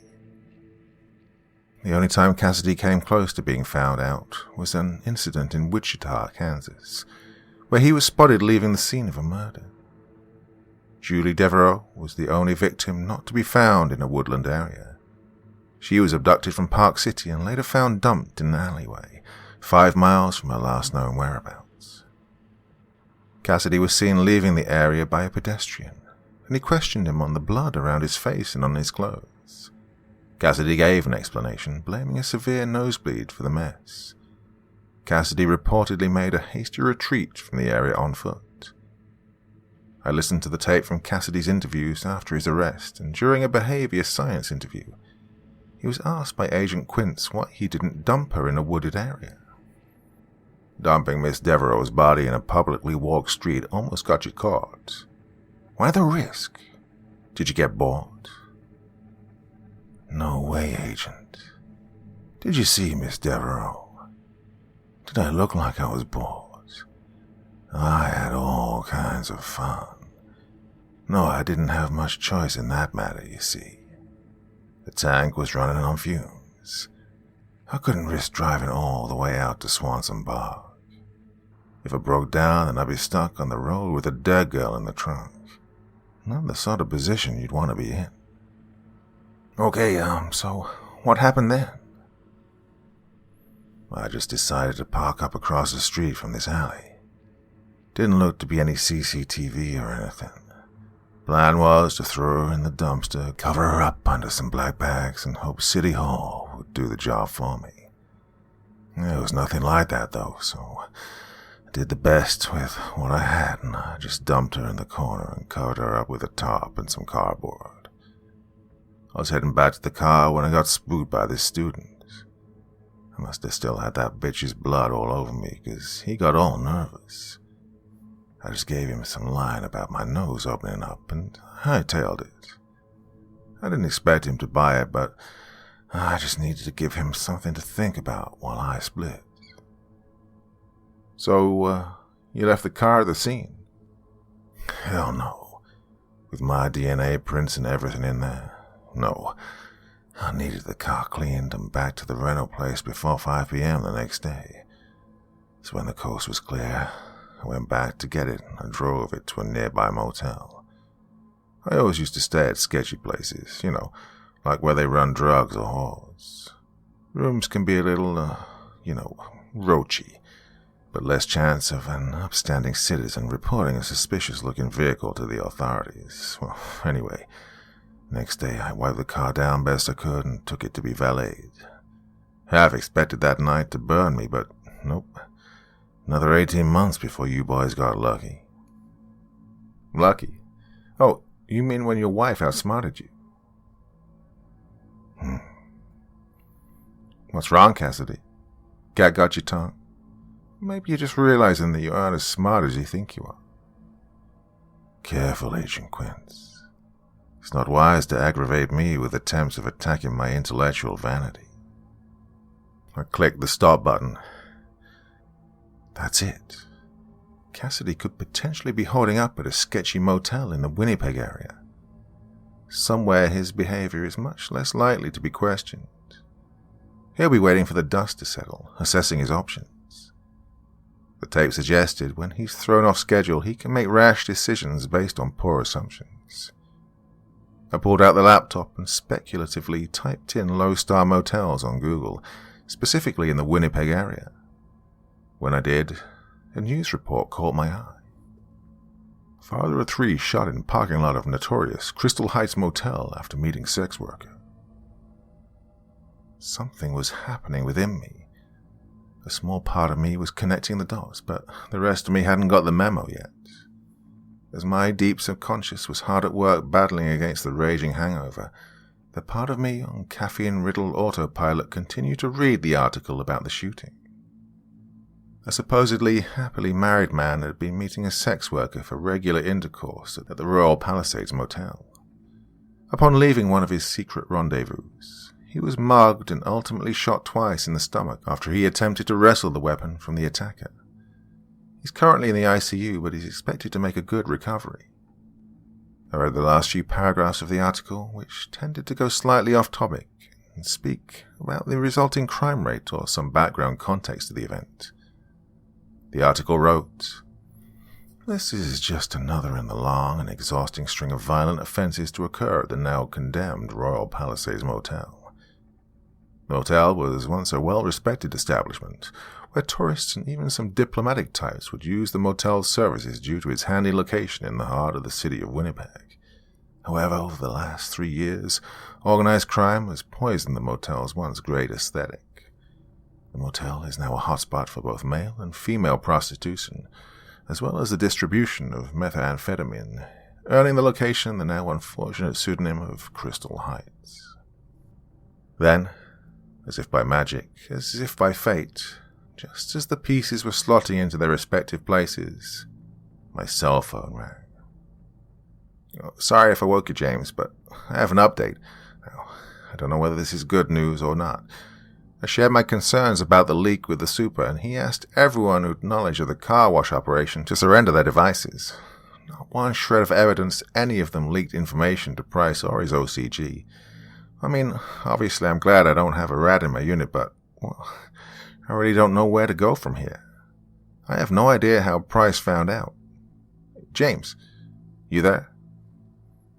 "Well, I do," I said bluntly. "I'll meet you at the Royal Palisades Motel." The Royal Palisades Motel lived up to its reputation. The 2-story L-shaped building had approximately 14 rooms, with a check-in desk location on the corner of the L. As I pulled into the car park, I spotted 3 separate males being led into rooms by half-naked women. A group of 4 young thugs were lingering at the edge of the car park. As I pulled into the car park, one of the thugs approached my window. I lowered the glass a few inches. The thug flicked his chin up in a type of street greeting. "Yo, pussy or a bump?" he asked. I flashed my RCMP badge and he quickly turned around and retreated to his friends. Holloway arrived at the motel around 10:27 p.m., pretty much at the same time, just slightly after. I jumped out of my car and began loading up my concealed carry. Holloway jumped out of his car, walked over to me and stood staring wide-eyed at my focused preparation of the weapon and waited for an explanation. When he didn't get one, he pressed the issue. "Jesus, James, you want to explain to me what we're doing here? And why are you going all silent hitman on me?" "Jimmy Burns." "Yeah, probably here.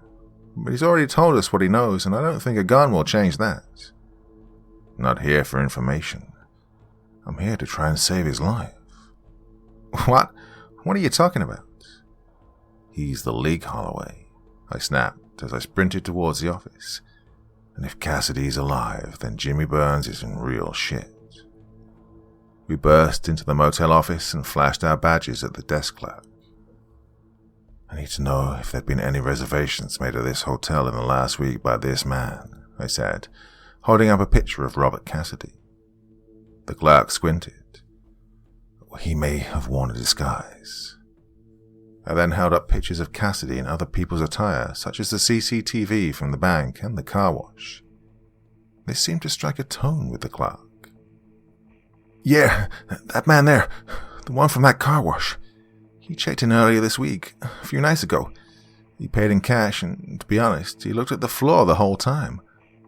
I thought that was kind of shady, but then again, that's our clientele," the clerk quipped. "Okay, great. What room is he in?" I asked, eyes darting from desk to the window, making sure I couldn't see him myself. "Oh, checked out about 2 hours ago. Well, if that..." the clerk informed. I cursed and kicked the counter. Holloway interjected whilst I had my mini-episode. "What about Jimmy Burns? He been here tonight?" He didn't need a photo. Everyone at Crystal Heights knew who Jimmy was. "Yeah, checked in the night before your mystery man.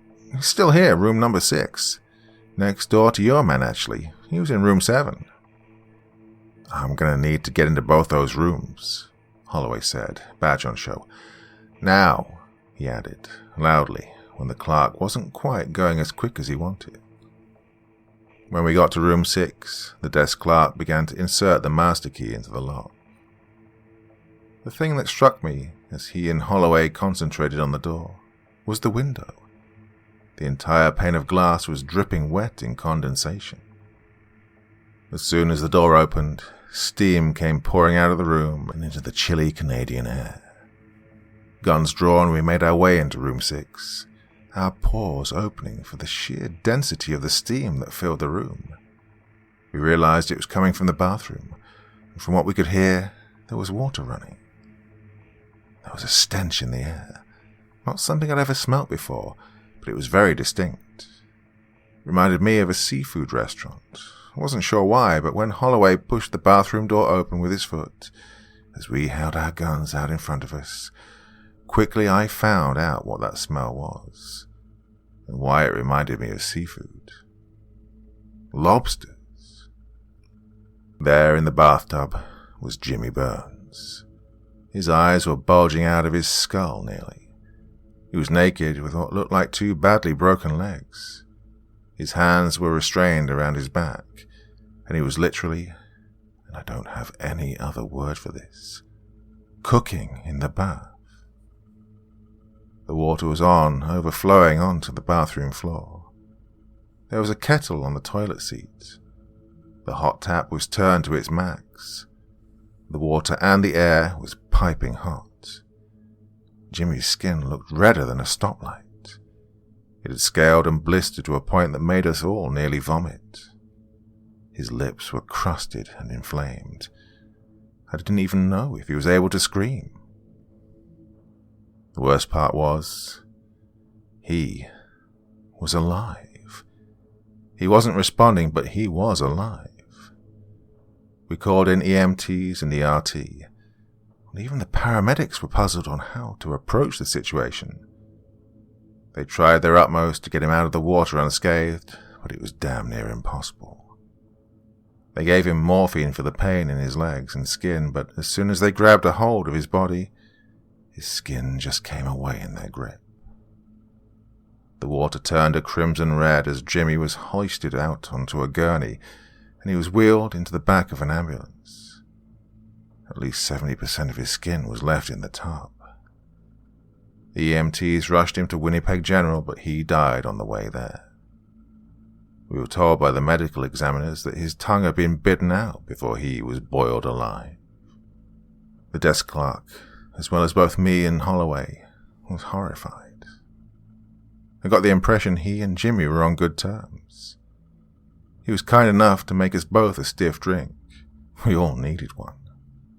I noticed a number of cameras around the motel, but in all honesty, I expected the clerk to inform us the CCTV was just for show, given the nature of what goes on here.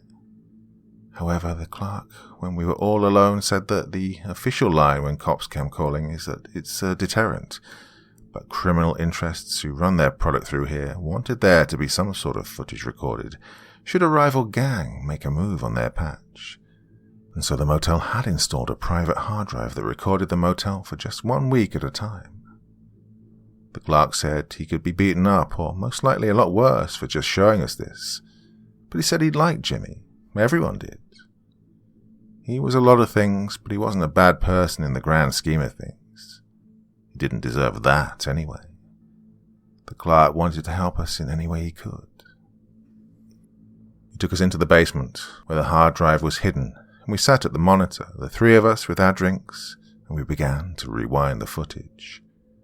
We reviewed the footage from the last few days, and we saw Jimmy arrive and check in with a known sex worker 3 nights ago.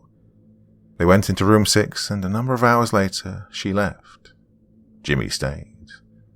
This repeated later that day, with the sex worker leaving the next morning.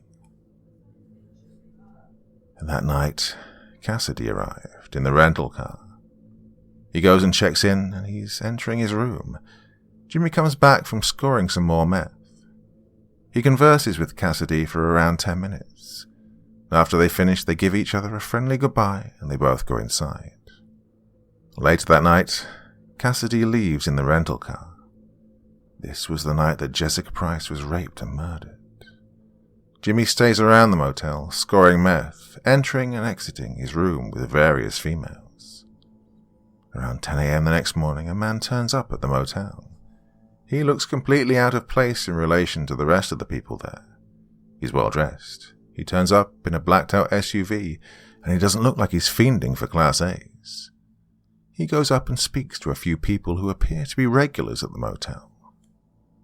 At one point he turns towards the camera, and suddenly everything falls into place. It's Marlowe Kane. He walks right up to Jimmy Burns, tells him something, and hands him a card. The man then gets in his SUV and drives away.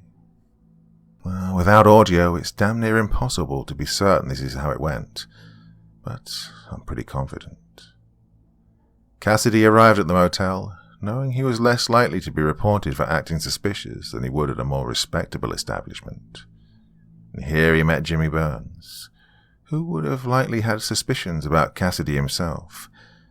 Cassidy, not a drug user, nor was he there with any women, and most importantly, he turned up in a rental car. Now, tourists do not stay at Crystal Heights. However, his suspicions were not confirmed until Morgan Price learned of his daughter's rape and murder. Cassidy's MO was always to rob his victims after the murder. He'd use the cash to fund his activities, such as paying for the room or car valet. I believe Price, having learned his daughter's possessions were taken, assumed the attacker was a tweaker, a sex-addicted meth head brutalizing his baby girl, and all for the contents of her purse. Jessica Price was, ironically, training to be a lawyer, promised a retainer representing her father's criminal associates, no doubt. she would have likely had plenty of cash on her person. Her father would automatically assume that someone would take the cash straight to Crystal Heights for an evening of bump and grind. Given that the motel was run by a rival organization, it would be the best bet for someone who committed a crime against Morgan Price to spend the proceeds at a rival's patch. He sent Marlowe Kane to the motel to scope it out, spreading the word that anyone with information on the perp would be heavily compensated. Knowing Jimmy Burns knew everything about everyone in that neighborhood, he would have been one of the people Marlowe intended to speak to. Cassidy arrived back at the motel later that day at around 12 p.m. You can see him on camera being approached by Jimmy Burns almost immediately. Jimmy seems to be asking questions about the rental car. Again, with no audio, it's hard to tell what was actually said, but Cassidy seemingly offers an explanation. The two converse a little more before Jimmy nods and starts to point out towards the road. He seems to be giving directions. We worked it out that he was pointing in the direction of the car wash. Cassidy enters his room, lightly washing off the violence from last night. Around 2 p.m., Cassidy leaves his room in fresh clothes, gets in the rental car and leaves the premises, heading towards the car wash. Almost immediately as he leaves the parking lot, Jimmy Burns pulls out the card in his cell and dialed a number. Shortly after, Jimmy leaves his room and gets into a cab. This is likely when he went home to meet us. Later this evening, Marlowe Kane's SUV pulls back up into the parking lot again, and he makes a beeline for room 7. He finagled the door lock with some sort of device and let himself in. Shortly after, Kane leaves the room and starts to peer through Jimmy's window. When he doesn't see him, he takes out his cell and makes a call, presumably to Jimmy. But then he turns and faces toward the camera. We all gasped. It wasn't Kane, it was Cassidy, in Kane's car and wearing his clothes. Our mouths were as wide as our eyes. I dropped my whiskey all over the floor in shock. Holloway shook his head in disbelief. He honestly looked horrified. Kane was apparently the baddest of the bad, and we really don't think he handed over his ride and threads willingly. Holloway then jumped up and made a call to Detective Walsh and Detective Michaels, requesting them to be on the lookout for Marlowe Kane's SUV. We were able to give them the license plate now, with it being on this tape. We reviewed the tape some more, and, as expected, Jimmy Burns arrived back at the motel around 6 p.m. When he does, Cassidy is waiting in the SUV. The SUV flashes its lights, and Jimmy immediately walks up to the Range Rover with that same deranged excitement and climbs into the passenger side. A few tense moments pass before Cassidy emerges from the driver's side. He makes his way around to the other side, takes a quick look around to make sure no one's looking, opens the door and drags an unconscious Jimmy the short distance from the vehicle to room number 6. He doesn't come out for another 2 hours. When he does, he gets back into the vehicle and drives away. 2.5 hours later, me and Holloway drive into the parking lot. We thank the clerk, who eventually told us his name was Andy. We thanked Andy for his cooperation and showing us this footage. He told us we were welcome, but in return he begged us not to sequester the footage for evidence. Holloway assured him he didn't have to worry about that, and that we wouldn't drop him in it with the CCTV's owner. We shook hands, and he urged us to get the bastard who murdered Jimmy Burns and Jessica Price. I promised him we'd do our best, and we left. I couldn't help but feel bad for Andy, as Holloway just lied to his face. Because if we caught Cassidy, that CCTV is evidence that he killed 2 people.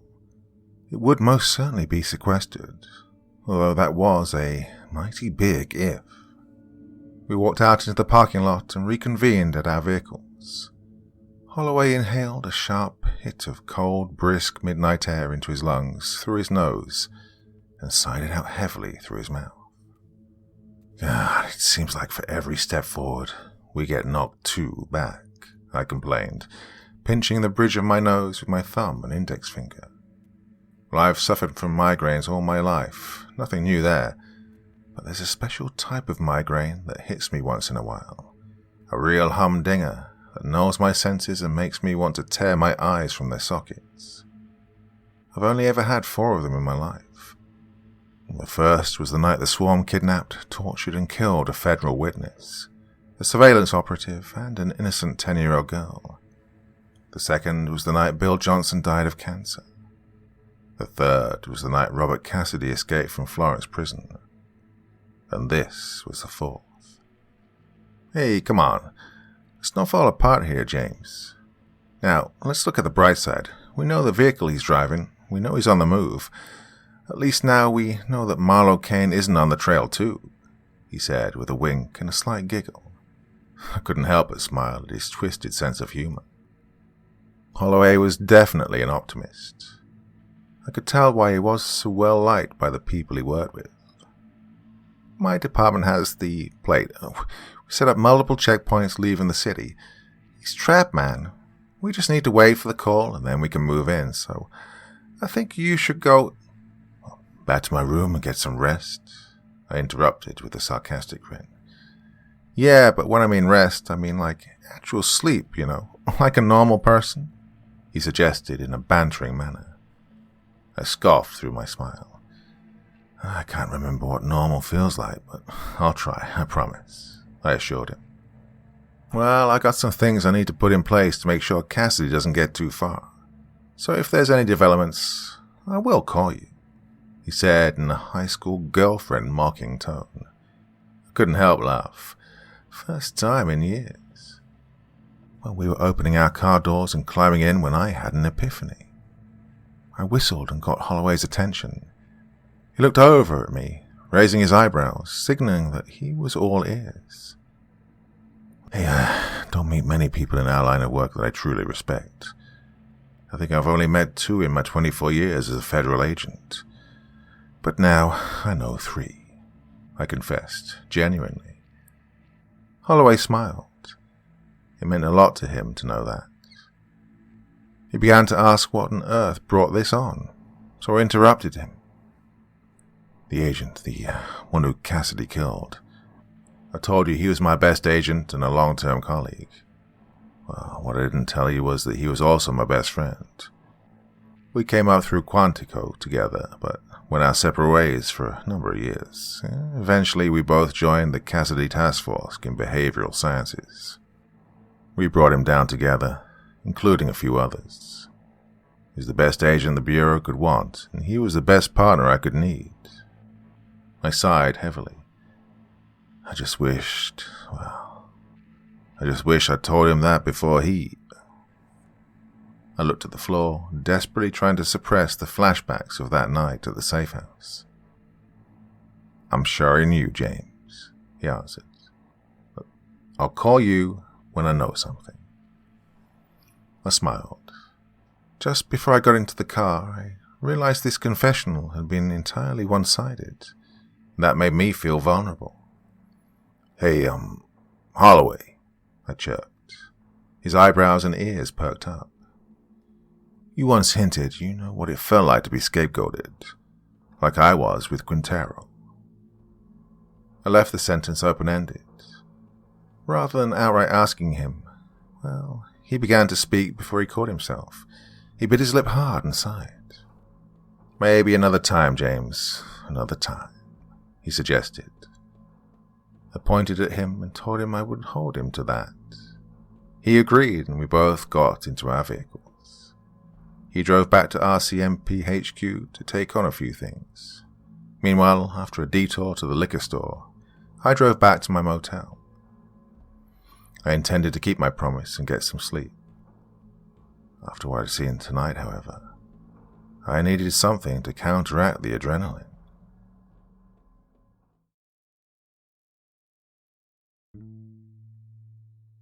Part 3. The hotel was especially quiet this evening. I walked up to the front desk, and the godsend I now knew was Ramos had kept his promise and left me a new key at the reception. I made my way up in the elevator. I pulled the change from the liquor store out of my pocket and had it ready to tip him. It was around $25. I know that some psychiatrists may say I'm trying to get rid of my guilt about what happened to Quince by being charitable to some poor, unfortunate Mexican teenager and his family, but, well, it's either that or more booze. I'm more than comfortable with my choice. The doors opened, but Ramos wasn't there tonight. I assume that's why he'd left the key for me. I slid the card in and waited for the lock to snap. I pushed open the door and walked into the darkness I'd become accustomed to. I flicked on the light, waiting for the flint in the bulb to illuminate the room. I anticipated the gory images of Robert Cassidy and his victims covering my walls, the dead milky eyes staring vacantly at me, asking me why I'd failed them. Except, that wasn't what greeted me. It wasn't the image of Robert Cassidy. It was Robert Cassidy. Good evening, Special Agent Rodriguez. It's been a while, hasn't it? Or should I call you ex-Special Agent? Inspector? Whatever the fuck it is you do these days. Cassidy sat, his legs crossed, in the armchair in the corner of the room. He had scars, faint around the eyes, nose and mouth, all from that night in Texas.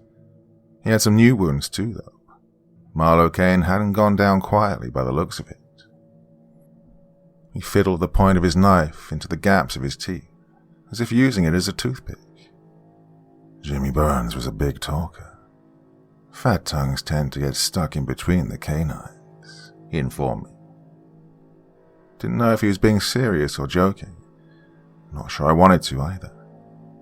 Began to slide my hands towards my pocket to reach my phone. Oh, come on, Agent. I'd have you opened up before you could even dial the first number. He meant it as well. It's always hard to tell due to his eerie calmness and nonchalant attitude when talking about extreme violence, but it was clear to me at this point he meant every word. Cassidy was astoundingly quick as well. I doubt I'd even have been able to get my hand in the pocket before he got to me. Okay, well, you could have hidden in my bathroom, waited till I came in, snuck up behind me and slit my throat. But here you are, sat like a Bond villain waiting for me to enter. So let's just cut the shit, Cassidy. You go ahead and tell me what the fuck you want. I tried to be firm. I didn't want him to know that I was terrified. I could tell he knew, though. Hell, he could probably smell it a mile away. He began to smirk and then gently chuckled. Now, where on earth would be the fun in that? Let's be clear. If I need to kill you, Agent, then I will. But I don't want to. Heck, you're the only one who really appreciates me. All these other gumshoes just see me as a page in a textbook, a statistic, a serial killer. But you, Agent Rodriguez, you see me for what I really am. He leant forward, his smile almost genuine. What's that then? I asked in a sardonic tone. A god. His ardor in his words were undeniable. I scoffed at his narcissism. 1 in 3 people don't even believe in God, but everyone believes in the bogeyman. More people have dropped to their knees and clasped their hands praying at my feet than you can ever imagine. I decide if someone lives or dies. You all thought I was getting zipped up in a bag, but here I am, risen from the grave, just like our Lord Jesus Christ himself. He bellowed that in a biblical tone. You can't seriously deny this. I've seen and appreciate the awe you've given me, Agent. And that's why you're alive right now. My world is so much more fun with you in it. Cassidy had stood up at this point. He began to saunter around the bed towards me. I didn't feel threatened. He could have killed me at any point up until right now, and he hadn't. I didn't really buy his yin and yang story. He needed me for something. I just didn't know what. Cassidy walked right up to me, his face mere inches from mine. His eyes never flickered. They simply stared directly into mine. He blinked a couple of times before simply saying, "Phone," and holding out his palm. like a teacher asking a student for his chewing gum, and he grinned as I began to comply. "There's a good boy," he said in his patronizing tone. He took the phone, placed it on the table, and slammed the point of his knife through its center, 3 times for good measure. I gave him a look of contempt. He scowled and replied with, "You can get a new one on eBay, agent. Dry your eyes." "So, what do you need from me, Cassidy?" "Well, my activities in Winnipeg have led to somewhat of, shall we say, a complication," he said for lack of a better word. "Jessica Price," I scoffed. "Yeah, you missed your due diligence there, didn't you?" I couldn't help but grin, and Cassidy tried to hide his anger. He couldn't, though. He put his face close to mine once more, his eyes dead, his mouth level, his pupils dilated. I couldn't help but grow weary. "James, I do not seek out my victims. Trying to find the right fit, and they seek me out. The right ones are drawn to me. Do you think I creep around under interstates and in alleyways, waiting for some meth-fueled hooker to flash her scabby tits at me, right before I slit her from shin to chin, twist her up in some horrifying way, make her scream so loud that the children the state took from her hear her cries? Absolutely not. All my victims are special to me. The way they walk, the way they dress, the way they talk, the way they carry themselves. I could walk past 99 women in a day and feel nothing. Not a thing, but then, if that special 100th woman I see, well, if she catches my attention like Jessica Price did, oh, so elegant, so cultivated, so deliciously aesthetic, then there's really no alternative. His gaze never left me. His eyes became intense and wild as he went through the list of attributes of Jessica Price. I could tell he was reliving the event. "But now, her father knows it was you. He's got his moles out looking. Not that he needed reminding of this." Yes, moles. You mean like the refined Mr. James Burns? I bet he was almost ready when you found him, was he not?" Cassidy's mouth flared into a sinister grin as the pride of his actions rose to the surface. I looked at Cassidy, the confusion obviously on my face from wondering how he knew, as he grinned once more. He did that a lot. "I saw you and that other gumshoe arrive. I saw you all run into the steam. Oh, I couldn't help but wonder what he was like when you found him. Please tell me. I'd love to know." He wasn't really asking. I could see his knuckles whiten around the handle of his blade. His skin came off in the sheets. It smelled like boiled shellfish. He died in the ambulance after a cardiac arrest. "Happy now?" Cassidy smirked and shrugged his shoulders. "Who can say, really? Am I happy he's dead? Of course. Do I regret him being a factor in the first place? Of course, but hey-ho. What will be, will be." "How about Marlowe Kane? Where is he? Dead?" I asked sharply. "What do you think, Agent?" Cassidy asked, provocatively. I shook my head in disgust. "Oh, come on, Agent, don't give me that. That one was straight-up self-defense, although it did work massively in my favor, I must say. With his phone, clothes, and car, it was all too easy to get hold of Jimmy and tell him to meet me for the payoff," Cassidy said gleefully.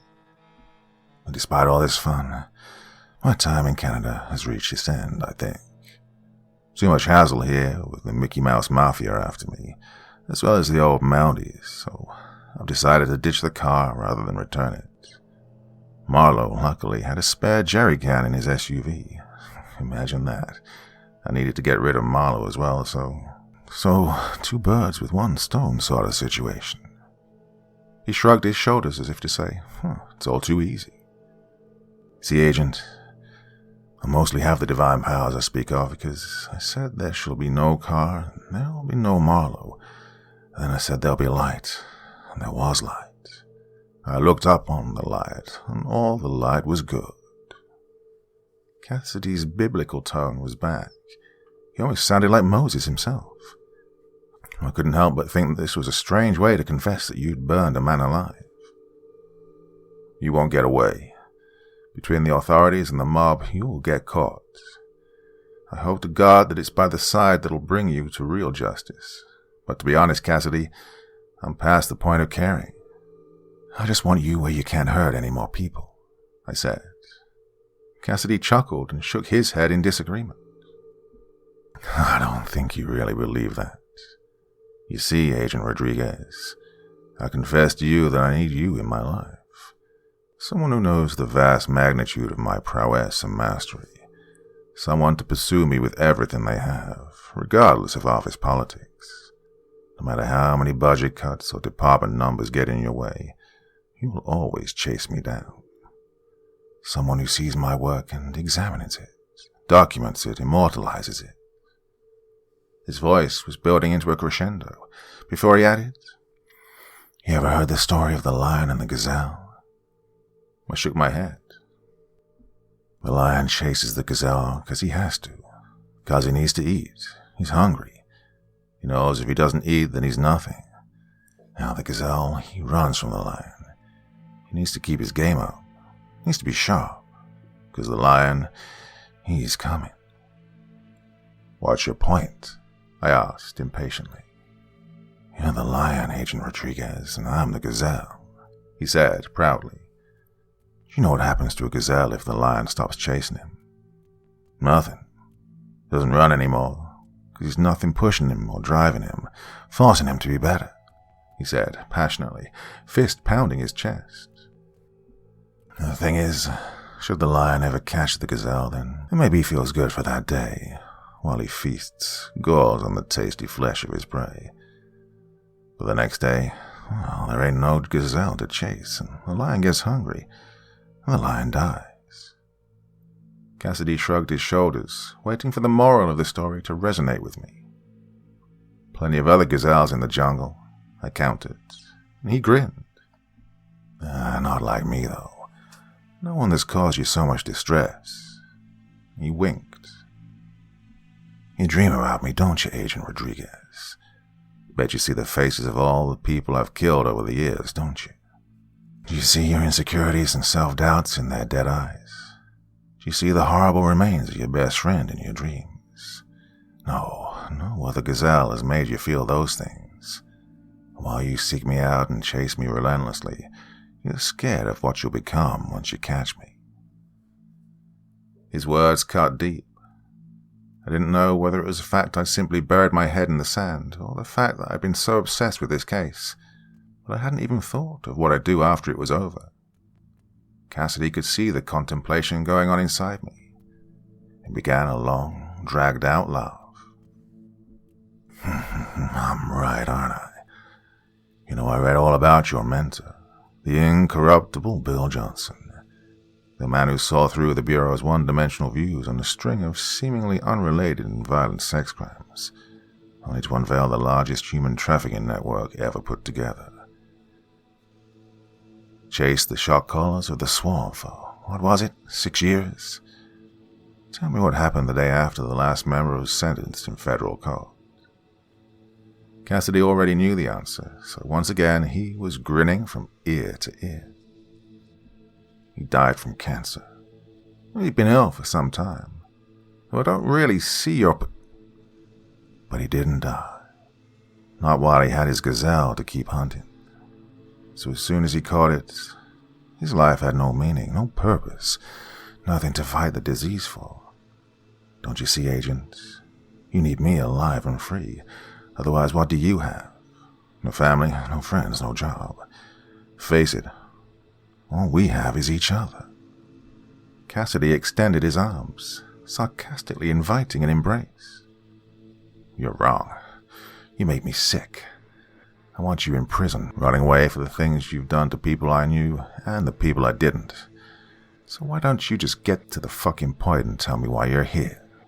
I asked, getting sick of his psychological warfare bullshit. Then, for what felt like the 1,000th time tonight, Cassidy's sadistic grin rose to the surface, and he sauntered over to the sliding doors that led out of my 4th-floor balcony. He grabbed the cord and turned to me. In his best game show voice, he said, "Oh, let's see what's behind door number 1," and pulled down hard. The curtain split down the middle, and both sides slid apart, revealing my balcony. There, sat duct-taped to the garden chair, badly beaten, barely conscious, was Ramos. I jolted towards Cassidy in a rage. He pulled out a lighter and wagged his finger at me like I was a naughty school kid. He pulled the sliding door a few inches open and let the unmistakable aroma of gasoline creep its way into the room. I had a little left over from Marlowe, so Cassidy began to speak before I cut him off. "I don't care what it is. I'll do it. Just please don't hurt him. Besides, you like that and every vehicle with a blue light will descend on this hotel. You'll never get away. Whatever you came here for, I'll do it. But only if you spare his life. Please, I'm begging you," I pleaded with Cassidy, something I thought I'd never do. You're no fun. I thought I'd at least get to set him a little on fire to make you play ball, but fine, let's roll," Cassidy said in a spoiled child's voice. "Okay, so you'll agree that I'm one of, if not the, most wanted man in Canada here. I've got a car outside, but it's useless while I drive it. At the border, they'll likely have my picture, and it'll all end nasty for both parties. However, if a decorated federal agent who's been assisting the RCMP rocks up to the border, claiming he's heading back to the States, well, that's much less likely to arouse suspicion." Cassidy held up a pair of keys, jiggling them with his fingertips theatrically. In that moment, I desperately tried to think if there was any way Cassidy knew we had the license plate or the fact Marlowe Kane was dead. No one, including Cassidy, was aware of the secret CCTV recordings at the motel. There was no way he knew it. It'd be a gamble, but it'd be only a matter of time before the vehicle was spotted. "Okay, let's go. You make a call from a payphone en route to the border saying you can smell burning coming from room 421. That way I know this room will be entered by the staff and Ramos will get the medical attention he needs." I laid my demands at Cassidy. "No," he said bluntly. "When we're in Minnesota and only when we've crossed that border shall I make the call. No hold-ups. We could be in the States in a couple of hours. He'll live, don't worry. If I wanted him dead, he would be. So stop bargaining for petty requests and stop wasting my time, Agent," he demanded, handing me the keys. "Oh, and, you think of trying anything smart like, say, alerting any unarmed hotel workers? I'll gut them where they stand. Just to fucking spite you. Their blood'll be on your hands, Agent Rodriguez." His eyes widened as if asking me if I understood his threat. I nodded to confirm that I got the message. Cassidy dragged the chair in from the balcony, Ramos's dead weight causing the chair to leave heavy drag marks in the carpet as Cassidy hauled him into the bathroom and closed the door. "Shall we?" he invited, signaling with his head for me to get walking. We headed down the hall, making sure we weren't seen. Cassidy opened the fire escape by pushing his backside against the bar. One hand on my shoulder, one hand on his knife, resting the sharp tip against my liver. As he put pressure on, forcing me forward down the fire escape, the blade began to pierce the skin, and I winced in pain. "I said I'd drive, didn't I? You can put the knife away." My request came across like a sulky teen. I've already trusted one wrong man today, and I had to do a lot of cleaning up because of it. I mean, don't get me wrong, I had some fun doing it, but still, not making the same mistake twice. Car's only 50 yards away. Once we're in, I'll give you a bit of trust, Cassidy informed me, pressing the knife against my back. He was letting me know if I made one wrong move, he'd have my organs on a sheesh. We arrived at Marlowe Kane's black Range Rover Sport. I immediately noticed the dried dirt on the wheels and the underside of the vehicle. likely from whatever off-road site Cassidy got the drop on Marlowe. I didn't know Mr. Kane, but I hope to God he was already dead when Cassidy torched the car with him inside. I didn't hold out much hope of that, though. Climbed into the driver's seat, Cassidy in the passenger. The blacked-out windows meant he didn't need to hide in the trunk. Right, towards Highway 59. When we get 5 minutes from the border, I'll get out and lay in the trunk. Now, you're probably thinking, oh, I'll just give the border agents a little signal and they'll arrest silly old Mr. Cassidy while he's snuggled up in a ball. Well, it turns out Mr. Kane carries a fair number of toys in his vehicle, and this one's going to come in very much in handy, he said, opening the glove box and reaching inside. He pulled out a live grenade and held it in his hand. Well, so to speak, he quipped. I looked at it in horror as my plan just came crashing down around me. I get one hint that we ain't going through that border, Agent Rodriguez, and I'll blow us all to fucking Tijuana. Me, you, whichever innocent family men decide to stick their noses in the vehicle. So it's in your best interest that we get through, he said, seriously. He placed the grenade carefully back in the glove box and closed it. He pointed to the road with his knife. I complied and began to drive towards the interstate. Panic had set in. I tried not to show it, but I couldn't help but catastrophize about what would happen if my plan worked. If a set of RCMP or Winnipeg PD officers pulled over our car, if I couldn't stop him before he reached inside that glove box, then more innocent people would die. But still, I told myself there was a chance I could. He may gut me as promised, but I wasn't sure if I cared. As long as I knew it was his last kill as a free man, and it would be totally worth it. As long as we didn't make it to the border, I had a chance. However, as Cassidy and I began to make our way out of Winnipeg, I noticed he was directing me a slightly longer route. I'd be following the satellite navigation instructions only for him to tell me to take a left or right and reroute back to the shortest way. I had a really sinking feeling of what he was doing. Can we just stick to the route? I want you over that line so Ramos can get the help he needs. I fished for an explanation of the diversions, but his reply broke my spirit. Just do as I say. I want to avoid the traffic cameras. For all I know, the police are trying to track down Marlowe Kane after he showed up at that car wash, impersonating a police officer. And for all I know, Morgan Price has reported him missing. Cassidy pouted a frown as he brainstormed. I looked at him. My disbelief was clearly apparent, as Cassidy couldn't help but grin. Oh, that hurts. It really does. I thought you, of all people, would know I'd have everything thought through, just in case I needed to leave town quietly. I mean, did I think I'd have Tony fucking Soprano gunning for me? Hell no. But life is funny like that, I guess. He smiled off into the distance, clearly amused at the irony. You're just being paranoid, I claimed, trying to hide my distress. Last we saw Marlowe Kane, he was alive. Nobody turned up. If anything, RCMP think you're in the rental car, trying to get it cleaned and head back to wherever you've been hauled up for the past 6 months. I'd know. That's the profile I gave them. Trust me, this car is the last place they think you'll be, I said confidently. I stared forward, watching the road. I had a sudden realization that Holloway had asked Detective Walsh and Michaels to set up checkpoints on the city limits. I began to prepare myself to snatch the grenade when we got to it, but at the same time trying to keep the look of a man not plodding away in his mind.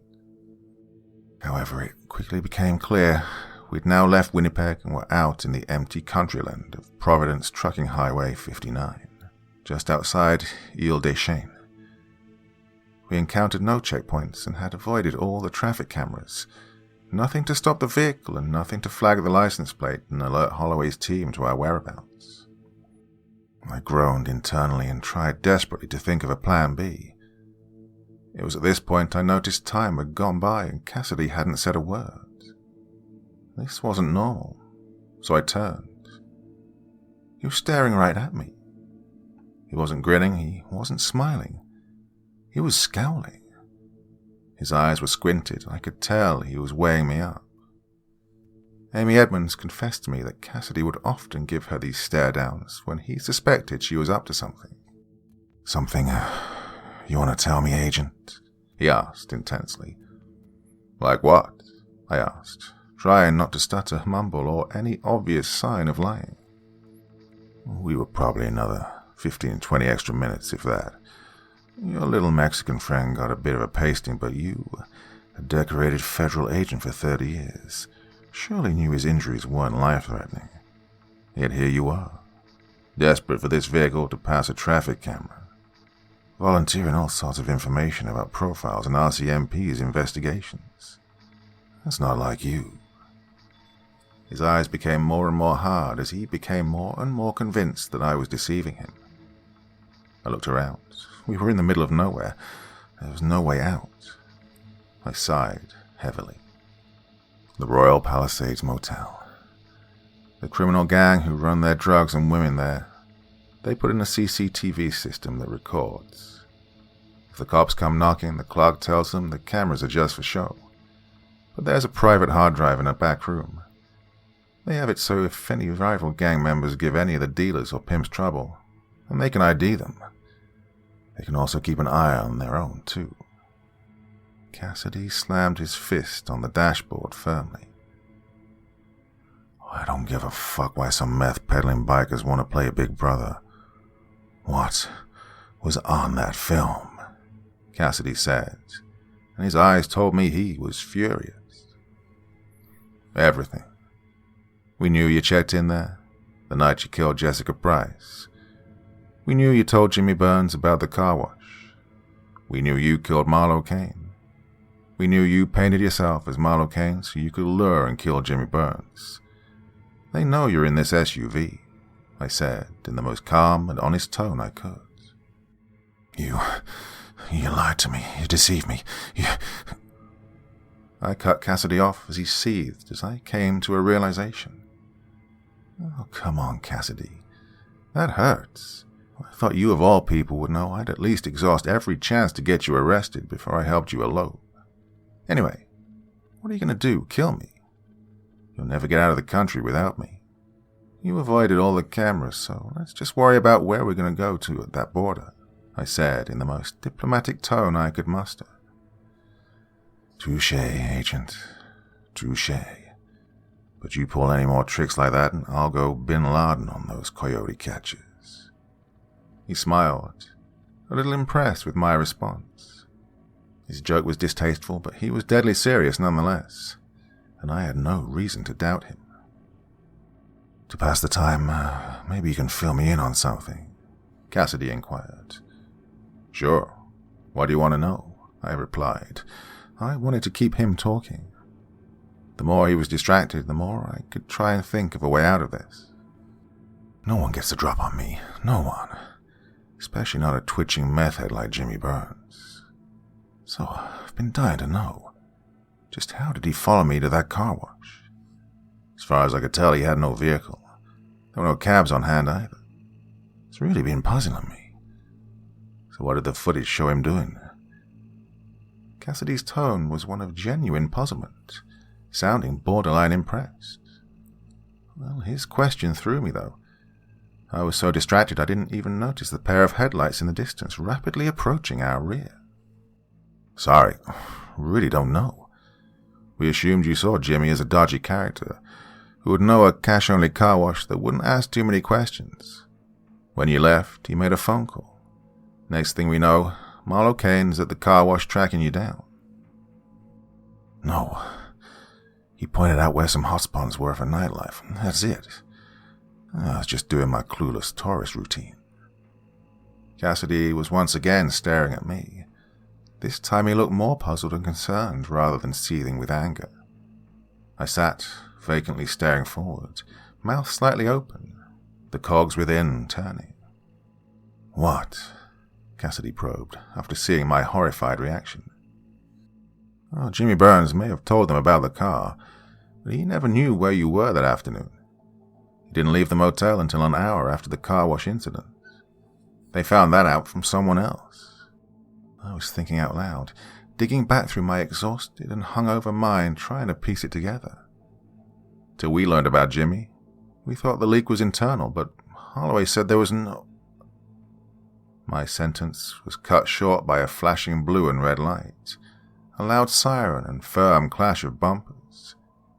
Cassidy was peering through the tinted windows to see what we were dealing with. This was my chance. I leant over and ripped open the glove box, throwing my hand on the grenade. Cassidy's head snapped back to me, his anger present. He drove his blade right into my quad. I screamed in pain, but in one last act of defiance, I forced the grenade into my left side pocket, making it much harder for him to retrieve it from the passenger side. Cassidy twisted the blade in my leg, causing the white-hot agony to radiate throughout my entire leg. I swung the wheel to the left as violently as I could. The SUV dragged off the road and plowed nose first into a shallow ditch off the side of the highway.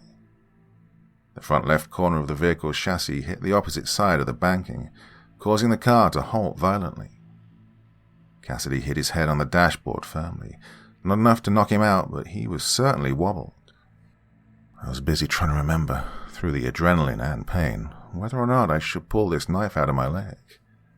Before I knew what was going on, the driver's side door was being ripped open, and Detective Walsh pointed a gun in my face and ordered me to show him my hands. I turned into the beam of the flashlight. Walsh's face screwed up in puzzlement. Rodriguez. I threw my head down to reveal Robert Cassidy trying to pick the passenger side door open. The glass of the window shattered outwards onto the road, and the heavily damaged door swung open. "Freeze," Walsh commanded. But Cassidy ignored him and began to climb out of the car. Walsh fired a shot, which clipped Cassidy's shoulder, blowing a hole in his flesh. He screamed a curse before falling forward out of the vehicle and onto a pile of dirt, blood, and broken glass shards. Walsh put down his firearm. "Just stay here, yeah. Backup's on its way." He made his way around to the other side of the vehicle. I looked over my shoulder and through the back of the vehicle. Another car was rapidly approaching. Everything started to make sense now. "Stay right where you are. We got you, you son of a bitch," Detective Michaels claimed. Both detectives had their firearms aimed at Cassidy as he lay on the ground. As I climbed out of the driver's side and limped around the car, I decided to open up the rear door and find something to aid my position. On the floor was a pistol, a Glock. I assumed this was Marlowe's before Cassidy got to him. I let the magazine slide out, and to my horror, it was empty, although I guess Walsh and Michaels didn't know that. With the knife still handle deep in my thigh, I limped around until I could peer around the bumper of the car. The two agents still had Cassidy pinned down, ready to fire at him if he should try anything. I heard one of them say to the other one, "He's nearly here." I looked up the road and saw the vehicle from earlier was no more than half a mile away. Morgan Price and his thugs would be here soon. Not only would they murder Cassidy, they'd murder me too for being a loose end. The SUV was trashed and clearly had some sort of tracking device in it, but Michaels and Walsh's squad car, on the other hand, well, that looked just fine. The engine was still running too. "Put your fucking guns down," I shouted, protruding from my cover and aiming my unloaded weapon at the two officers. "Agent Rodriguez, what are you doing? Did you hit your head?" Walsh asked, half concerned, half furious. "Put that firearm down and go and wait in the back of the car," Michaels added. "You corrupt assholes. I'm not going anywhere with you, and you two are not handing him over to Morgan Price for the payoff," I ordered, slowly but surely making my way around the vehicle. I backed up towards Cassidy and whispered, "Can you run?" To which he smirked and replied, "Run where?" "That fucking car," I responded, not taking my eyes off the two detectives in front of me. They were making their way towards me, holding their guns slightly off aim and their hands up as if to try and calm the situation. I, meanwhile, continued to point my gun at whoever moved closest. "If we got to their car, you just tell me. My only option is to hand myself in. I can see why you want to run.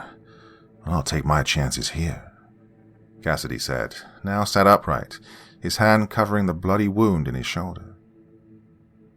Besides, you ain't going far with that thing stuck in you, he said, referring to the knife still agonizing every fiber of my right leg. I hated to admit it, but the son of a bitch was right. The car that had been approaching now pulled up to around 20 yards behind the detectives, and the door opened. What the hell do you mean, corrupt? You're the one protecting that animal. Now, I don't know where this is coming from, Agent, but I need you to... Well, I cut off Walsh with my own rant. The leak about the car wash could only have come from the RCMP, and we avoided all the traffic cameras, so you only knew where this vehicle was going if it had a tracker. And whoever at RCMP is in Morgan Price's pocket would have had to have had that information. So don't lie to me. My words were full of venom. I couldn't stand how these two detectives, who were from the organized crime department, could be in the pocket of organized crime. Then again, who better, I guess? The two detectives' reaction caught me off guard. Their faces were extreme puzzlement. Their arms relaxed and the guns lowered considerably. We were told to come here because this vehicle was spotted on a traffic camera, heading towards the Minnesota border, Detective Michaels answered, perplexed. Who told you that? Well, it was in... Detective Walsh's sentence was cut horribly short by a loud crack of noise and a flash of light from behind him. The front of his face exploded outward, and his blood and brain matter decorated the surrounding area. Detective Michaels, stunned, spun around and another loud snap of noise and light flashed from the same area. Michaels' facial skin and skull shattered inward and a medium-sized hole burst open through the back of his head. A spray of reddened smoke evaporated from the wound and into the air. The two bodies remained limp, but standing, for a few brief seconds before they collapsed to the ground in their respective heaps, revealing to me Inspector Holloway. Arms extended, gloved hands, unregistered firearm still smoking at the barrel. Cassidy began to laugh. Hard to tell whether it was at me for being so stupid or how much my jaw had hit the floor. Holloway walked right up to him and stomped his boot into his face hard, knocking him into semi-consciousness. "Shut up," he instructed. "Oh, you son of a bitch," I screamed. I pulled the trigger in a moment of blind rage. The firing pin clicked when it didn't hit the butt of the bullet, and in that moment, he knew I was bluffing. I closed my eyes in anger at myself. He grabbed the knife in my leg and yanked it to the side, and I screamed in pain, dropped the empty gun, and fell to the ground alongside Cassidy. He kicked the gun away and pulled out a roll of duct tape. He secured my hands and feet together, and the same went for Cassidy, not before wiping the gun used to kill Michaels and Walsh and placing it into Cassidy's hands. He then threw it to the side of the road. Holloway pulled out a burner phone from his sock and dialed a number. "Hey, it's me. Yeah, I've tracked them down. I also got those two detectives that have been prying into your business. No, you don't have to worry about that. RCMP will think Cassidy tried to kill them when they pulled over. Just follow the GPS on Marlowe's SUV out to Highway 59. I've got Cassidy here, alive and kicking. $3 million? Yep, we had a deal, right? Transport out of the country like we agreed. Thank you, Mr. Price. I'll see you when you get here." He put the phone down, removed the SIM card, dropped it on the road, and stamped on the device hard. "I'm sorry things had to go this way, James," Holloway said, igniting the SIM card on fire with his lighter and watching it melt. His gaze met mine. He spotted my scowl and took that to mean I didn't believe him. Honestly, I mean that. But this was just too much of a good opportunity to leave to someone else. I really didn't know Cassidy had taken you. You were meant to be a part of this, James. But now, well, you're a loose end. And come on, 2 dead RCMP agents, 1 dead ex-FBI. There's no way I could spend that $3 million here in Canada, not without looking over my shoulder every day for the rest of my life. The only way is to make it look like Cassidy killed the four of us and got away. That way the manhunt is on him, not me. So I'm just going to wrap this situation up and I'm out of here. Morgan Price has me on a private jet, case full of money, living it up in Cancun for the rest of my days, Holloway informed us, as he rearranged the bodies, making the scene look the way he wanted it to. What's the plan then, Holloway? Cassidy asked, coming round from the blow. Well, after we got a hit on the ANPR camera, we devised that you were making a run for the border. We simply didn't anticipate that you had some firepower and you killed both Detective Walsh and Michaels. You then kidnapped me and James, so you had leverage or assistance in leaving the country. James and I will be presumed dead. Well, they'll be right about James, but I'll be free to live out the rest of my days under my new name, Marcus Brimage, he said, waving his hand across the sky, as if picturing his name in lights. Cassidy scoffed. Wow, sounds like a real asshole, to be honest, he said humorously. Holloway scowled, grabbed Cassidy by his shirt collar, and laid 6 solid right crosses to his nose and mouth, all while saying, I said, shut the fuck up. Cassidy chuckled through his blood-oozing gums. He broke into full laughter as the red liquid seeped its way out of his nose and teeth, making its way to his chin and dripping onto his shirt and trousers. How long have you been in Morgan Price's pocket, then? I probed Holloway, as he eyed a convoy of vehicles around 4 miles up the highway heading for us. The way he rubbed his hands together, like a greedy cartoon villain, I could tell it was Price and his men. The day Kareem Mohammed and his 6-year-old son were shot and killed, he answered. I looked up at him, waiting for him to elaborate. He didn't, so I probed again. Is that when you were scapegoated? I asked. February 23rd, 2012. I was leader of counter-terrorism. Real high flyer, believe it or not. I wasn't some cold case rapist chaser like I am now. I had a wife, kids that I saw, kids that respected me. The powers that be decided to throw an op together without adequate prep. They gave a shoot-to-kill order on the target. The intel told us that in apartment 56 of the Sergeant Park apartment block, a terrorist known as Allah Akbar was building an IED capable of wiping out its entire intended target, the Air Canada Centre. The operation was rushed, so I presented my misgivings. They were ignored, of course, because the top brass wanted to look tough on terrorism. Anyway, the team stormed the flat. The occupant turned around wearing a suicide vest. 3 armed officers blew 6 holes in him and his vest. Except 2 things. One of the screws on the door number had come loose, causing it to swing upside down. Those idiots, in their haste, broke into apartment 59, not 56. And that suicide vest was a chest sling containing his baby boy. Holloway began to cry, reliving the trauma. I couldn't help but empathize. The chief supers, or the gunmen, or frickin' both, none of them wanted to admit they'd killed an innocent man. So guess who was made the scapegoat? His question was clearly rhetorical. I was demoted, began to drink, lash out. My wife divorced me. The kids saw me as a bitter old drunk. I moved to Montreal eventually with my wife's new husband. Transferred away from Ontario for a fresh start. I got stuck on cold cases. Dick pay, 0 respect. Had to work my way back up the ladder. And one day, I'm investigating an old unsolved gangland execution. My new evidence trail leads to Morgan Price. Could have taken him down, but instead he offered me another option. Bury the evidence, and he'd pay me 30 grand. I took it, why not, huh? Anyway, since then, I've done my best to keep him and his associates out of jail, in return for various substantial payoffs. But I don't want to do this for the rest of my life. Stress, the hours. I want an endgame. This is what it is, so... Really sorry, James. Didn't want you to be a part of this, but there's no going back now.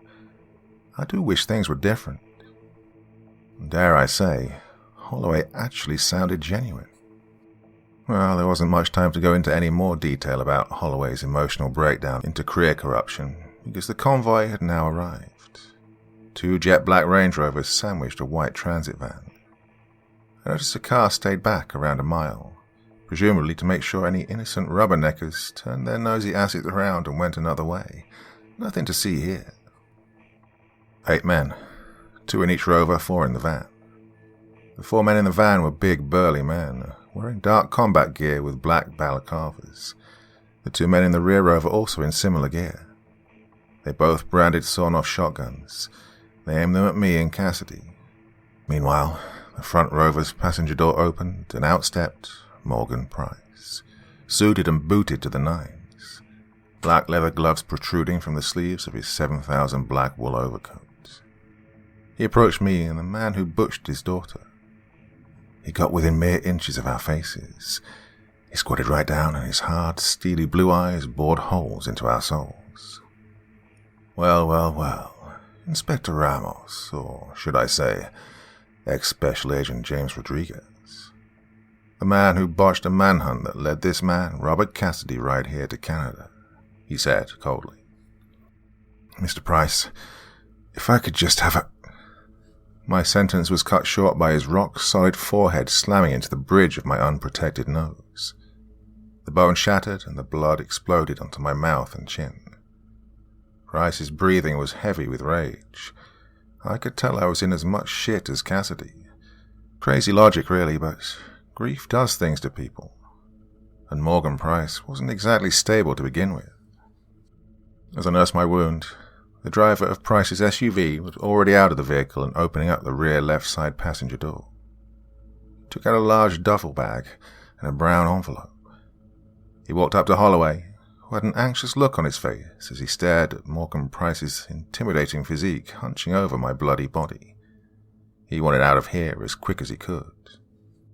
He didn't want to see what they'd do to me, and he wanted to forget about all the terrible things he'd done here tonight. Well, $3 million would certainly go a long way to helping with that. Price's driver was an extremely distinguished and well-postured individual. He spoke in a very posh English accent. Inside the duffel bag, you will find 50 million Mexican pesos, roughly equating to 3,071,000 Canadian. Consider the surplus payment for the collateral damage, the man said, looking around at the 2 dead detectives. You'll also find in your envelope your boarding pass for tonight's flight with Mr. Price's private airline. You'll find a new passport, visa papers, birth certificate, and other relevant papers, all of which are under your new name of Marcus Brimage. We trust you shall be able to provide your own transport and accommodation once in Cancun, he added. Absolutely, Holloway said in pure awe, peering his eye into the bag of money. He couldn't help himself. Well, the flight is 1 a.m. Fast Air Jet Center, Hangar Lane. Ask for a man named Mason. He's expecting Marcus Brimage. He knows all about your arrangement, he added. Understood, Holloway said, shaking the driver's hand firmly. Hey, Marcus, Cassidy piped up through a blood-filled mouth. Holloway looked across at him curiously.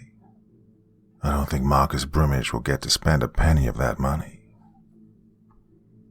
Holloway smirked and shook his head as he made his way over to his vehicle and placed the bag and envelope into his trunk. As he slammed the trunk down and made his way around to the driver's side door, he called out, Oh yeah? Why's that then? 'Cause I'm going to make sure of it. Maybe I'll flay you alive. Perhaps hammer sewing pins up your fingernails. Or make you scream and suffer in some other truly unimaginable way. Well, unimaginable to someone like you anyway. I personally tend to have a great imagination for that sort of thing, especially when I have a lot of contempt for that particular person, Cassidy said, completely dead-eyed. Price, Holloway, and the balaclava men all chuckled at Cassidy's blind denial of his current situation. Cassidy's expression remained the same, until he simply turned to face Price and looked him straight into his eyes. I'll make you suffer and scream just like I did to Marlowe and Jessica. His dead face turned to the most sinister smile he could muster. Morgan Price's humid expression turned to stone. The veins in his temples began to bulge, and Cassidy knew he'd struck a nerve. Price fought hard through his rage, so as to just stop himself shooting Cassidy here and now. He simply stood up, dusted himself off, and forced a grin.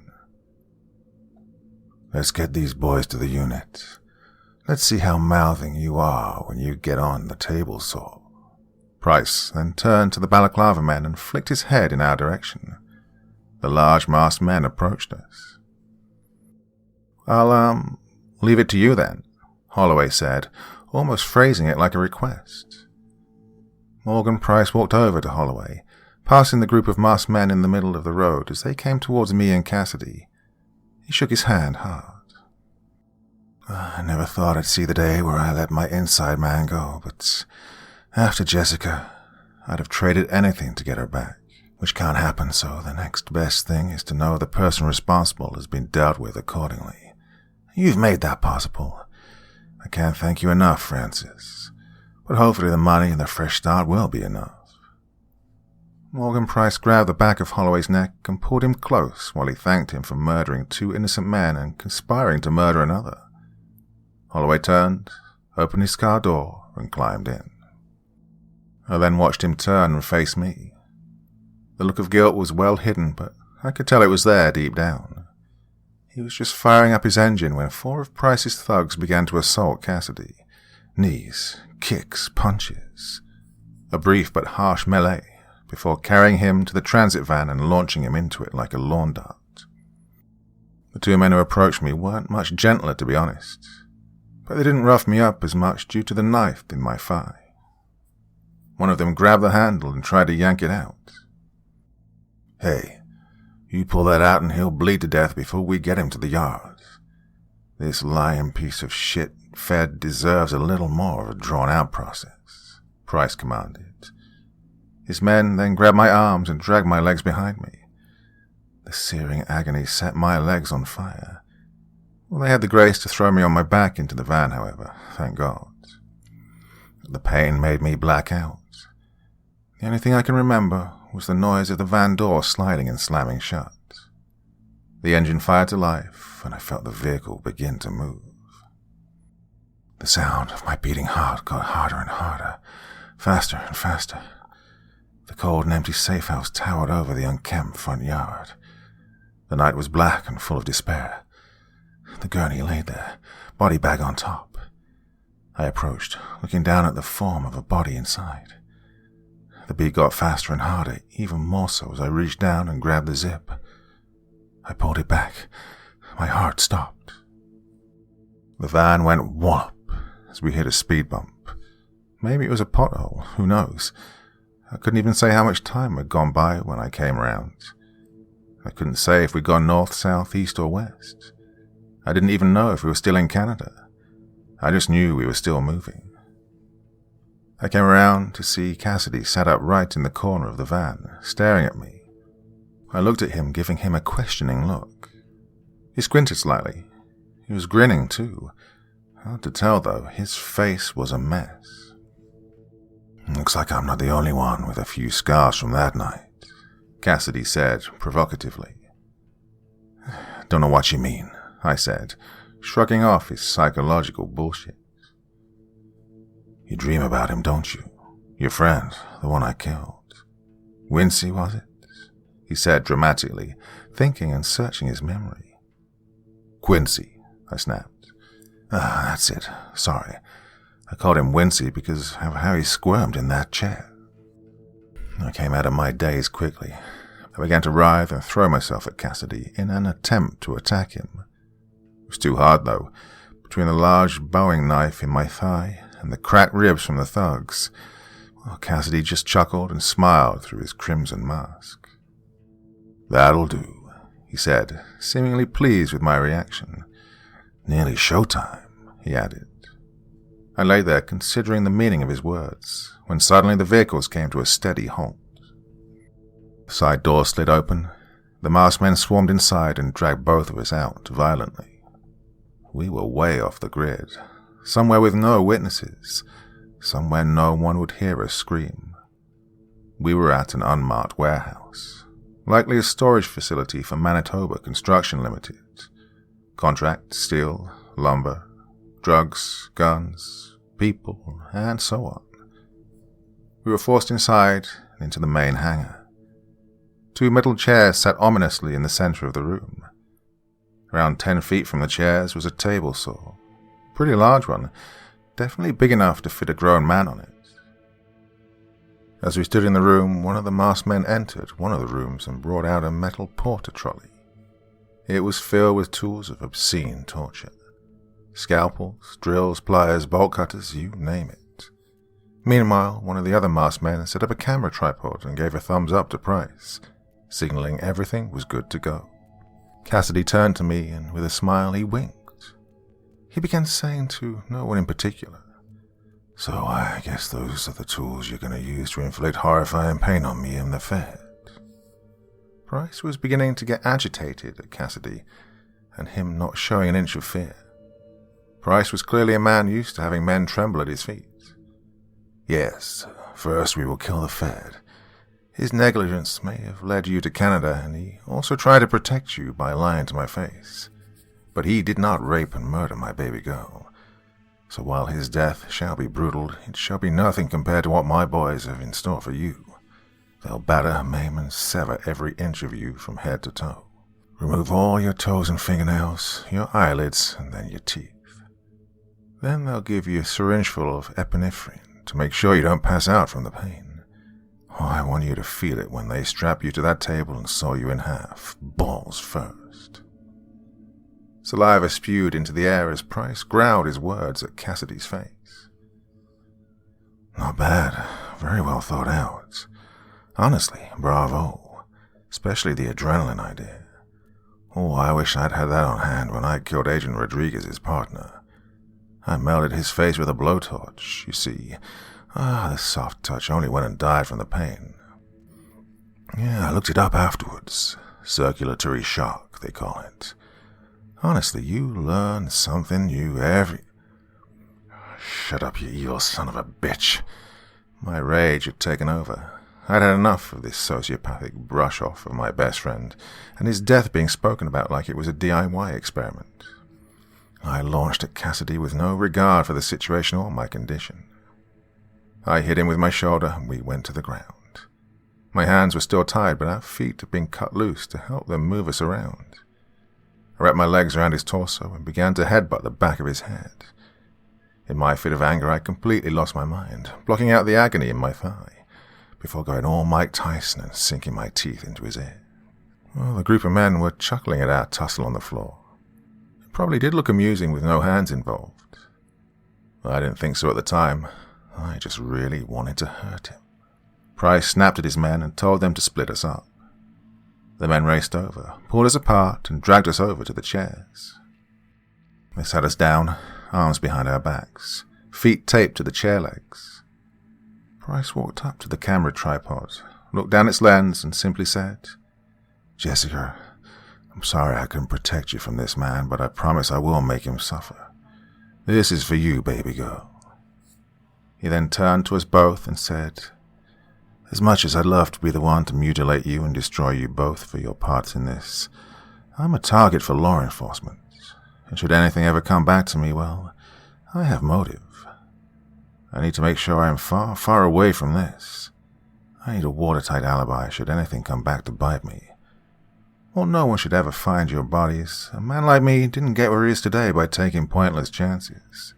This recording, though, means that anytime I think of Jessica, I can watch this. Give me some real comfort, at least, knowing you got what you deserve." Price's words had some real venom behind them. As he was talking, though, I glanced over at Cassidy, trying to see if Price had succeeded in getting a fearsome reaction from him. He just sat there grinning, twitching and tensing his upper body and manipulating his joints in a strange, rhythmical manner. At first I thought he was having some sort of convulsion, until I saw it. The bullet wound in his shoulder was now bleeding extremely badly. It wasn't that bad before, a mere flesh wound. I didn't understand why the wound now looked so fresh and open, but then I peered down at his hand. It was contorted so his palm was facing up. In it had just landed a small but very sharp piece of glass. I had a mini flashback of Cassidy rolling around in the glass and dirt on the side of the highway.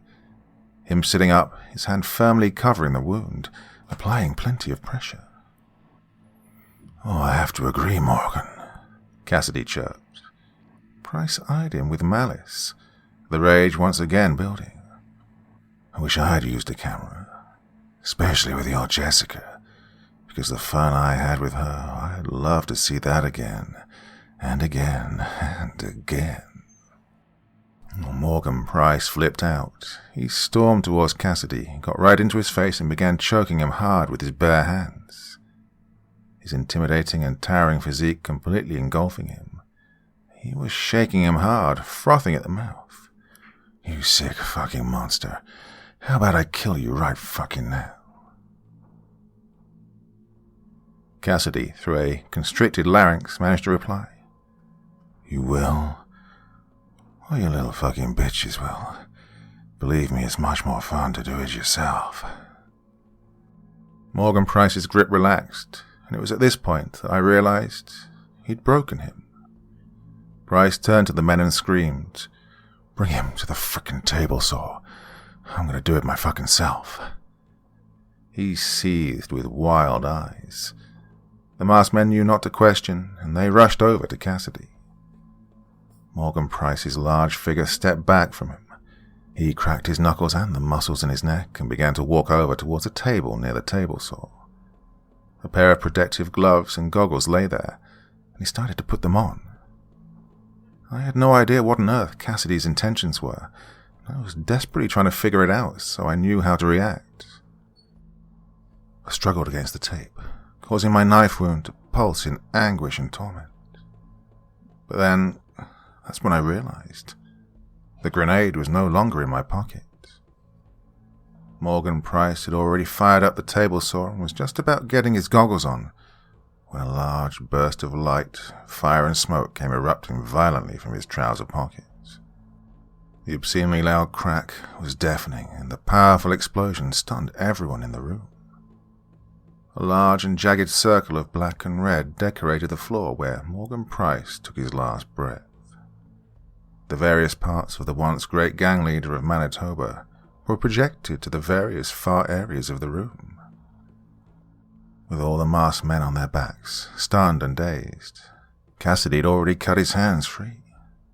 He burst up from his seat just in time to meet the first thug, and he slammed the shard of glass deep into his left eyeball.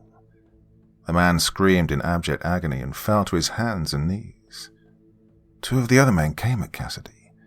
He turned to me and without a hint of warning yanked the blade from my leg. I groaned in my own latest bout of suffering. However, suffering soon turned to dread when I saw the blood begin to flow out in spurts. Cassidy ducked and weaved under the thug's punch, and before the man could even retract his arm, his throat was opened wide. He fell to the ground, and Cassidy turned to the next man. He lunged at him, trying to overpower him, and he received a knife in the groin for his effort. The blade was retracted and then plunged into the gut. As the thug groaned in pain, with the blood in his mouth causing him to choke, Cassidy pulled off his mask. The man's form rested against Cassidy's chest. He was begging for mercy. He was pleading for him to spare him. You might even say he was praying. Cassidy responded, though not with words, but by plunging his teeth into the man's upper lip and nasal area, and ravaging him for a few seconds before yanking his head back. A horrible noise of tearing flesh and snapping tendons poisoned my senses. Cassidy spat the man's face on the floor and let him fall to the ground, the blood pooling around his twitching body. One of the thugs who'd been close to Price was already killed in the blast. His body was set up against the saw machine, the back of his head oozing brain matter against the sharp edge of the table. Cassidy noticed this was one of the men who was carrying a firearm. He sauntered over, almost like a giddy child wandering to play on the swings or the slide next. He yanked the shotgun from the man's limp hand.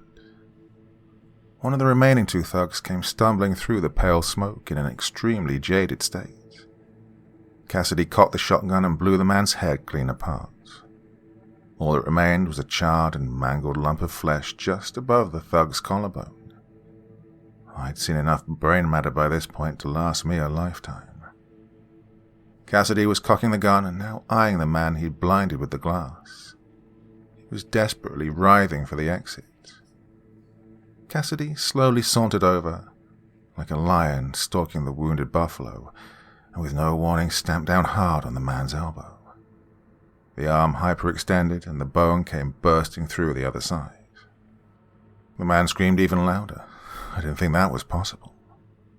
Cassidy then raised the knife and drove it down hard through the back of the man's kneecap. Again, the man really surprised me with the volume of his cry. Cassidy, with his back to me, began to pull the man's mask off. In my woozy state, I managed to do a bit of maths. 4 men in the van, 2 in the car. 6 men. Oh, shit. 1 left. I began to panic and look around. I noticed behind me a dark pile of a man on the floor, beginning to rise, using the shotgun as a crutch. The man began to stumble towards Cassidy, waved away the smoke to clear his view for a shot. Cassidy was too busy asking the man on the floor questions to notice he was now in this man's sight. Maybe he got in my head and I did need him to feel like I had a purpose, or maybe I just believe in the justice system and wanted Cassidy to serve time for his crimes. But either way, I decided that this wasn't how I wanted it to go. I lunged to my right, with what might I had left in me, and forced the chair to fall to its side. The loud sound of clattering metal on concrete, as well as what verbal warning I could muster, was just enough to register with Cassidy over the noise of the table saw, and he turned to see the man who I'd just knocked off balance. Cassidy's shotgun was already cocked and loaded, so he was favorite to win this duel, and he didn't disappoint. A loud pop and a flash of light exploded from the barrel.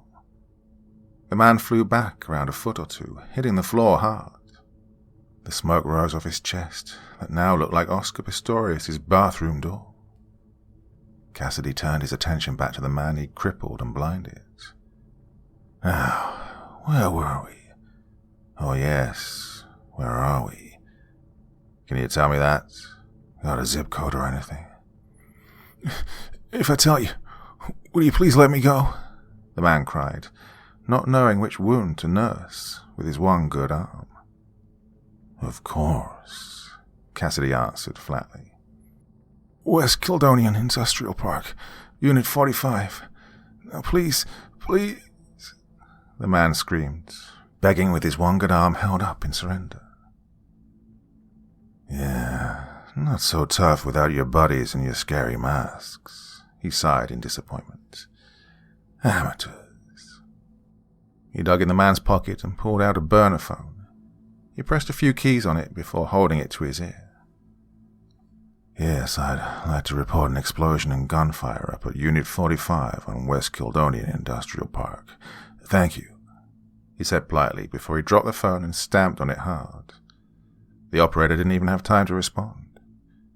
He turned back to the man who was sobbing and whimpering on the floor. Cassidy looked at an imaginary watch on his wrist and said whimsically, Police will be here soon. I'm not Google Earth or anything, but judging by where we are, I guess I've got around 15 minutes to spare, give or take. Best not put it to waste, eh? And with that, he violently grabbed the man by the collar and yanked him up and over to the table saw. He pinned him face down whilst reaching down to the control panel. He hit a few buttons until finally he found the correct one, which now caused the saw to start to make its way down the middle of the tabletop, right towards the man's face. But you said, he screamed in shock. I lied, you idiot, Cassidy replied, actually baffled that this man didn't see this coming.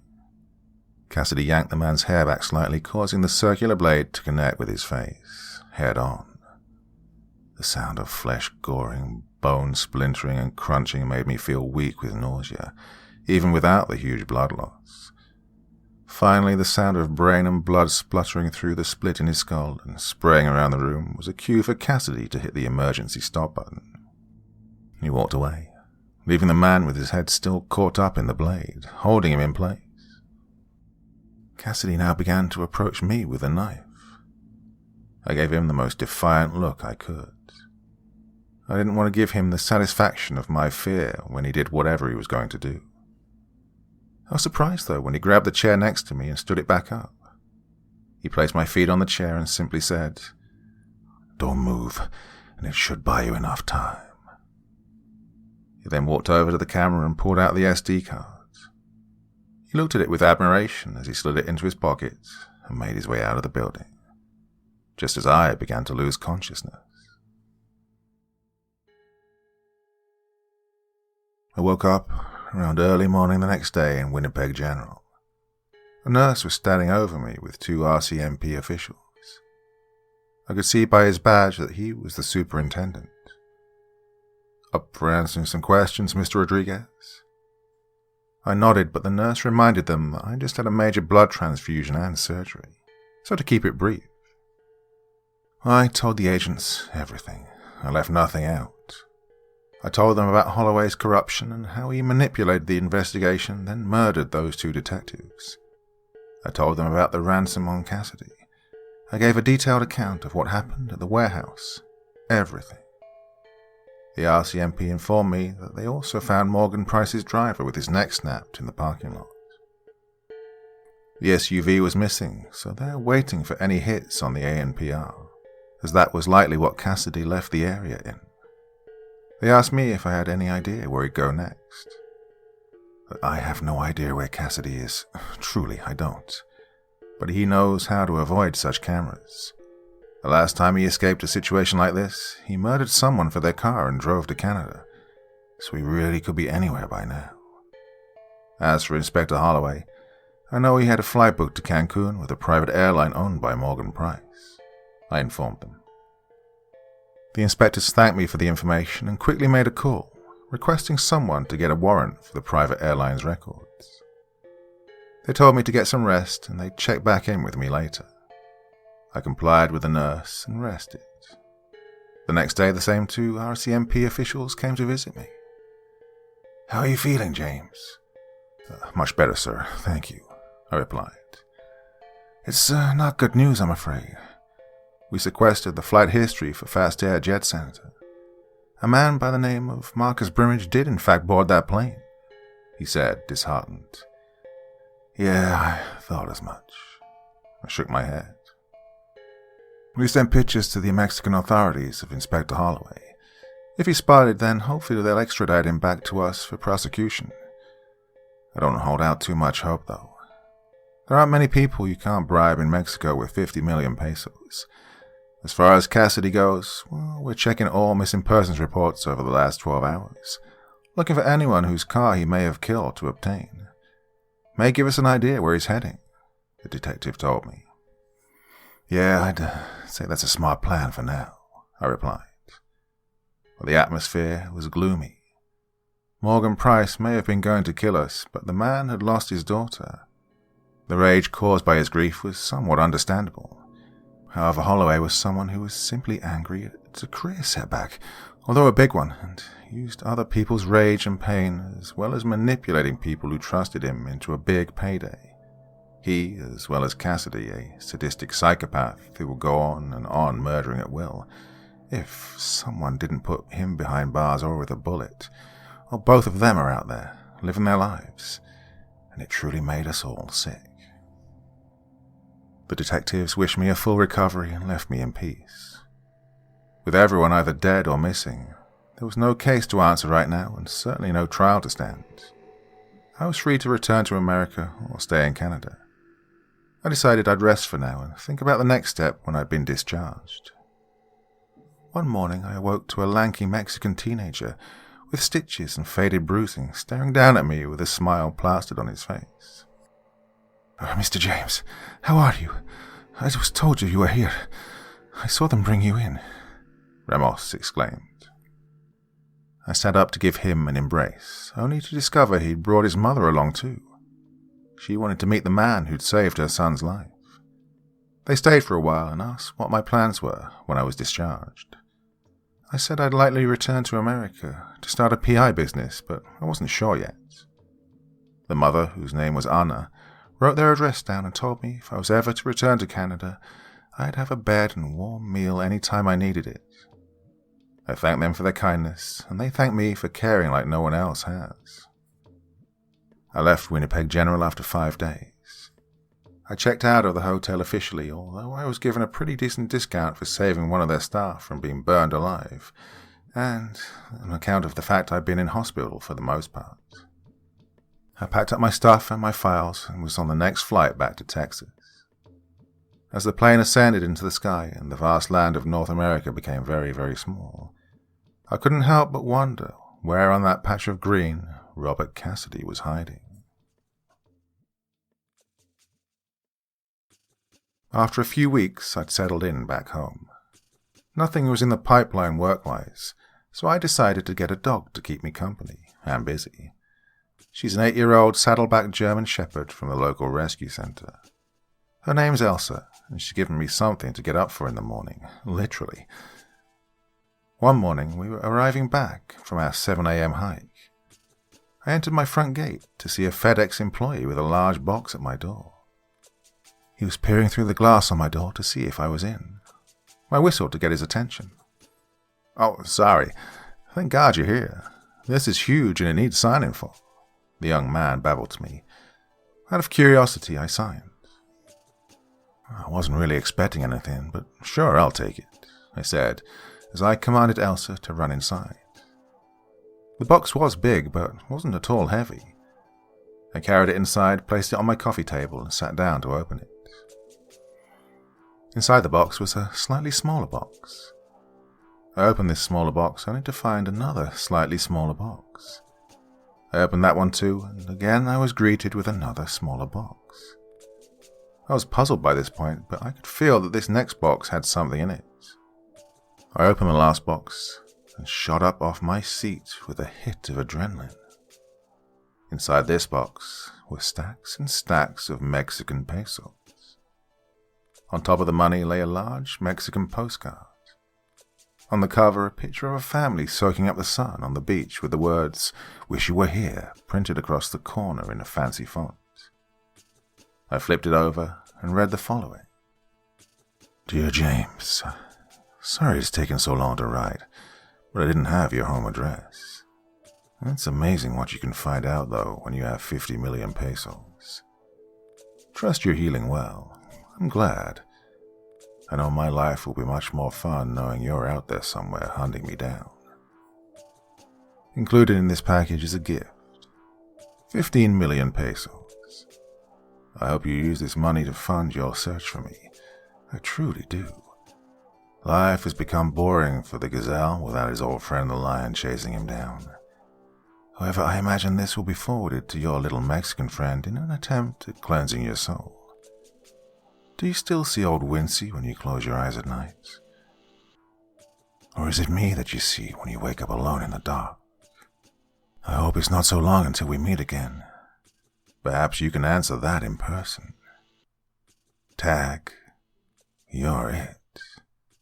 From your old friend, Marcus Brimage."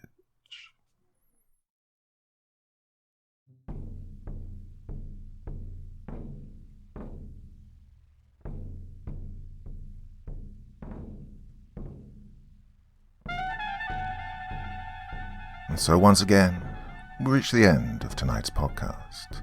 My thanks as always to the authors of those wonderful stories, and to you for taking the time to listen. Now, I'd ask one small favor of you.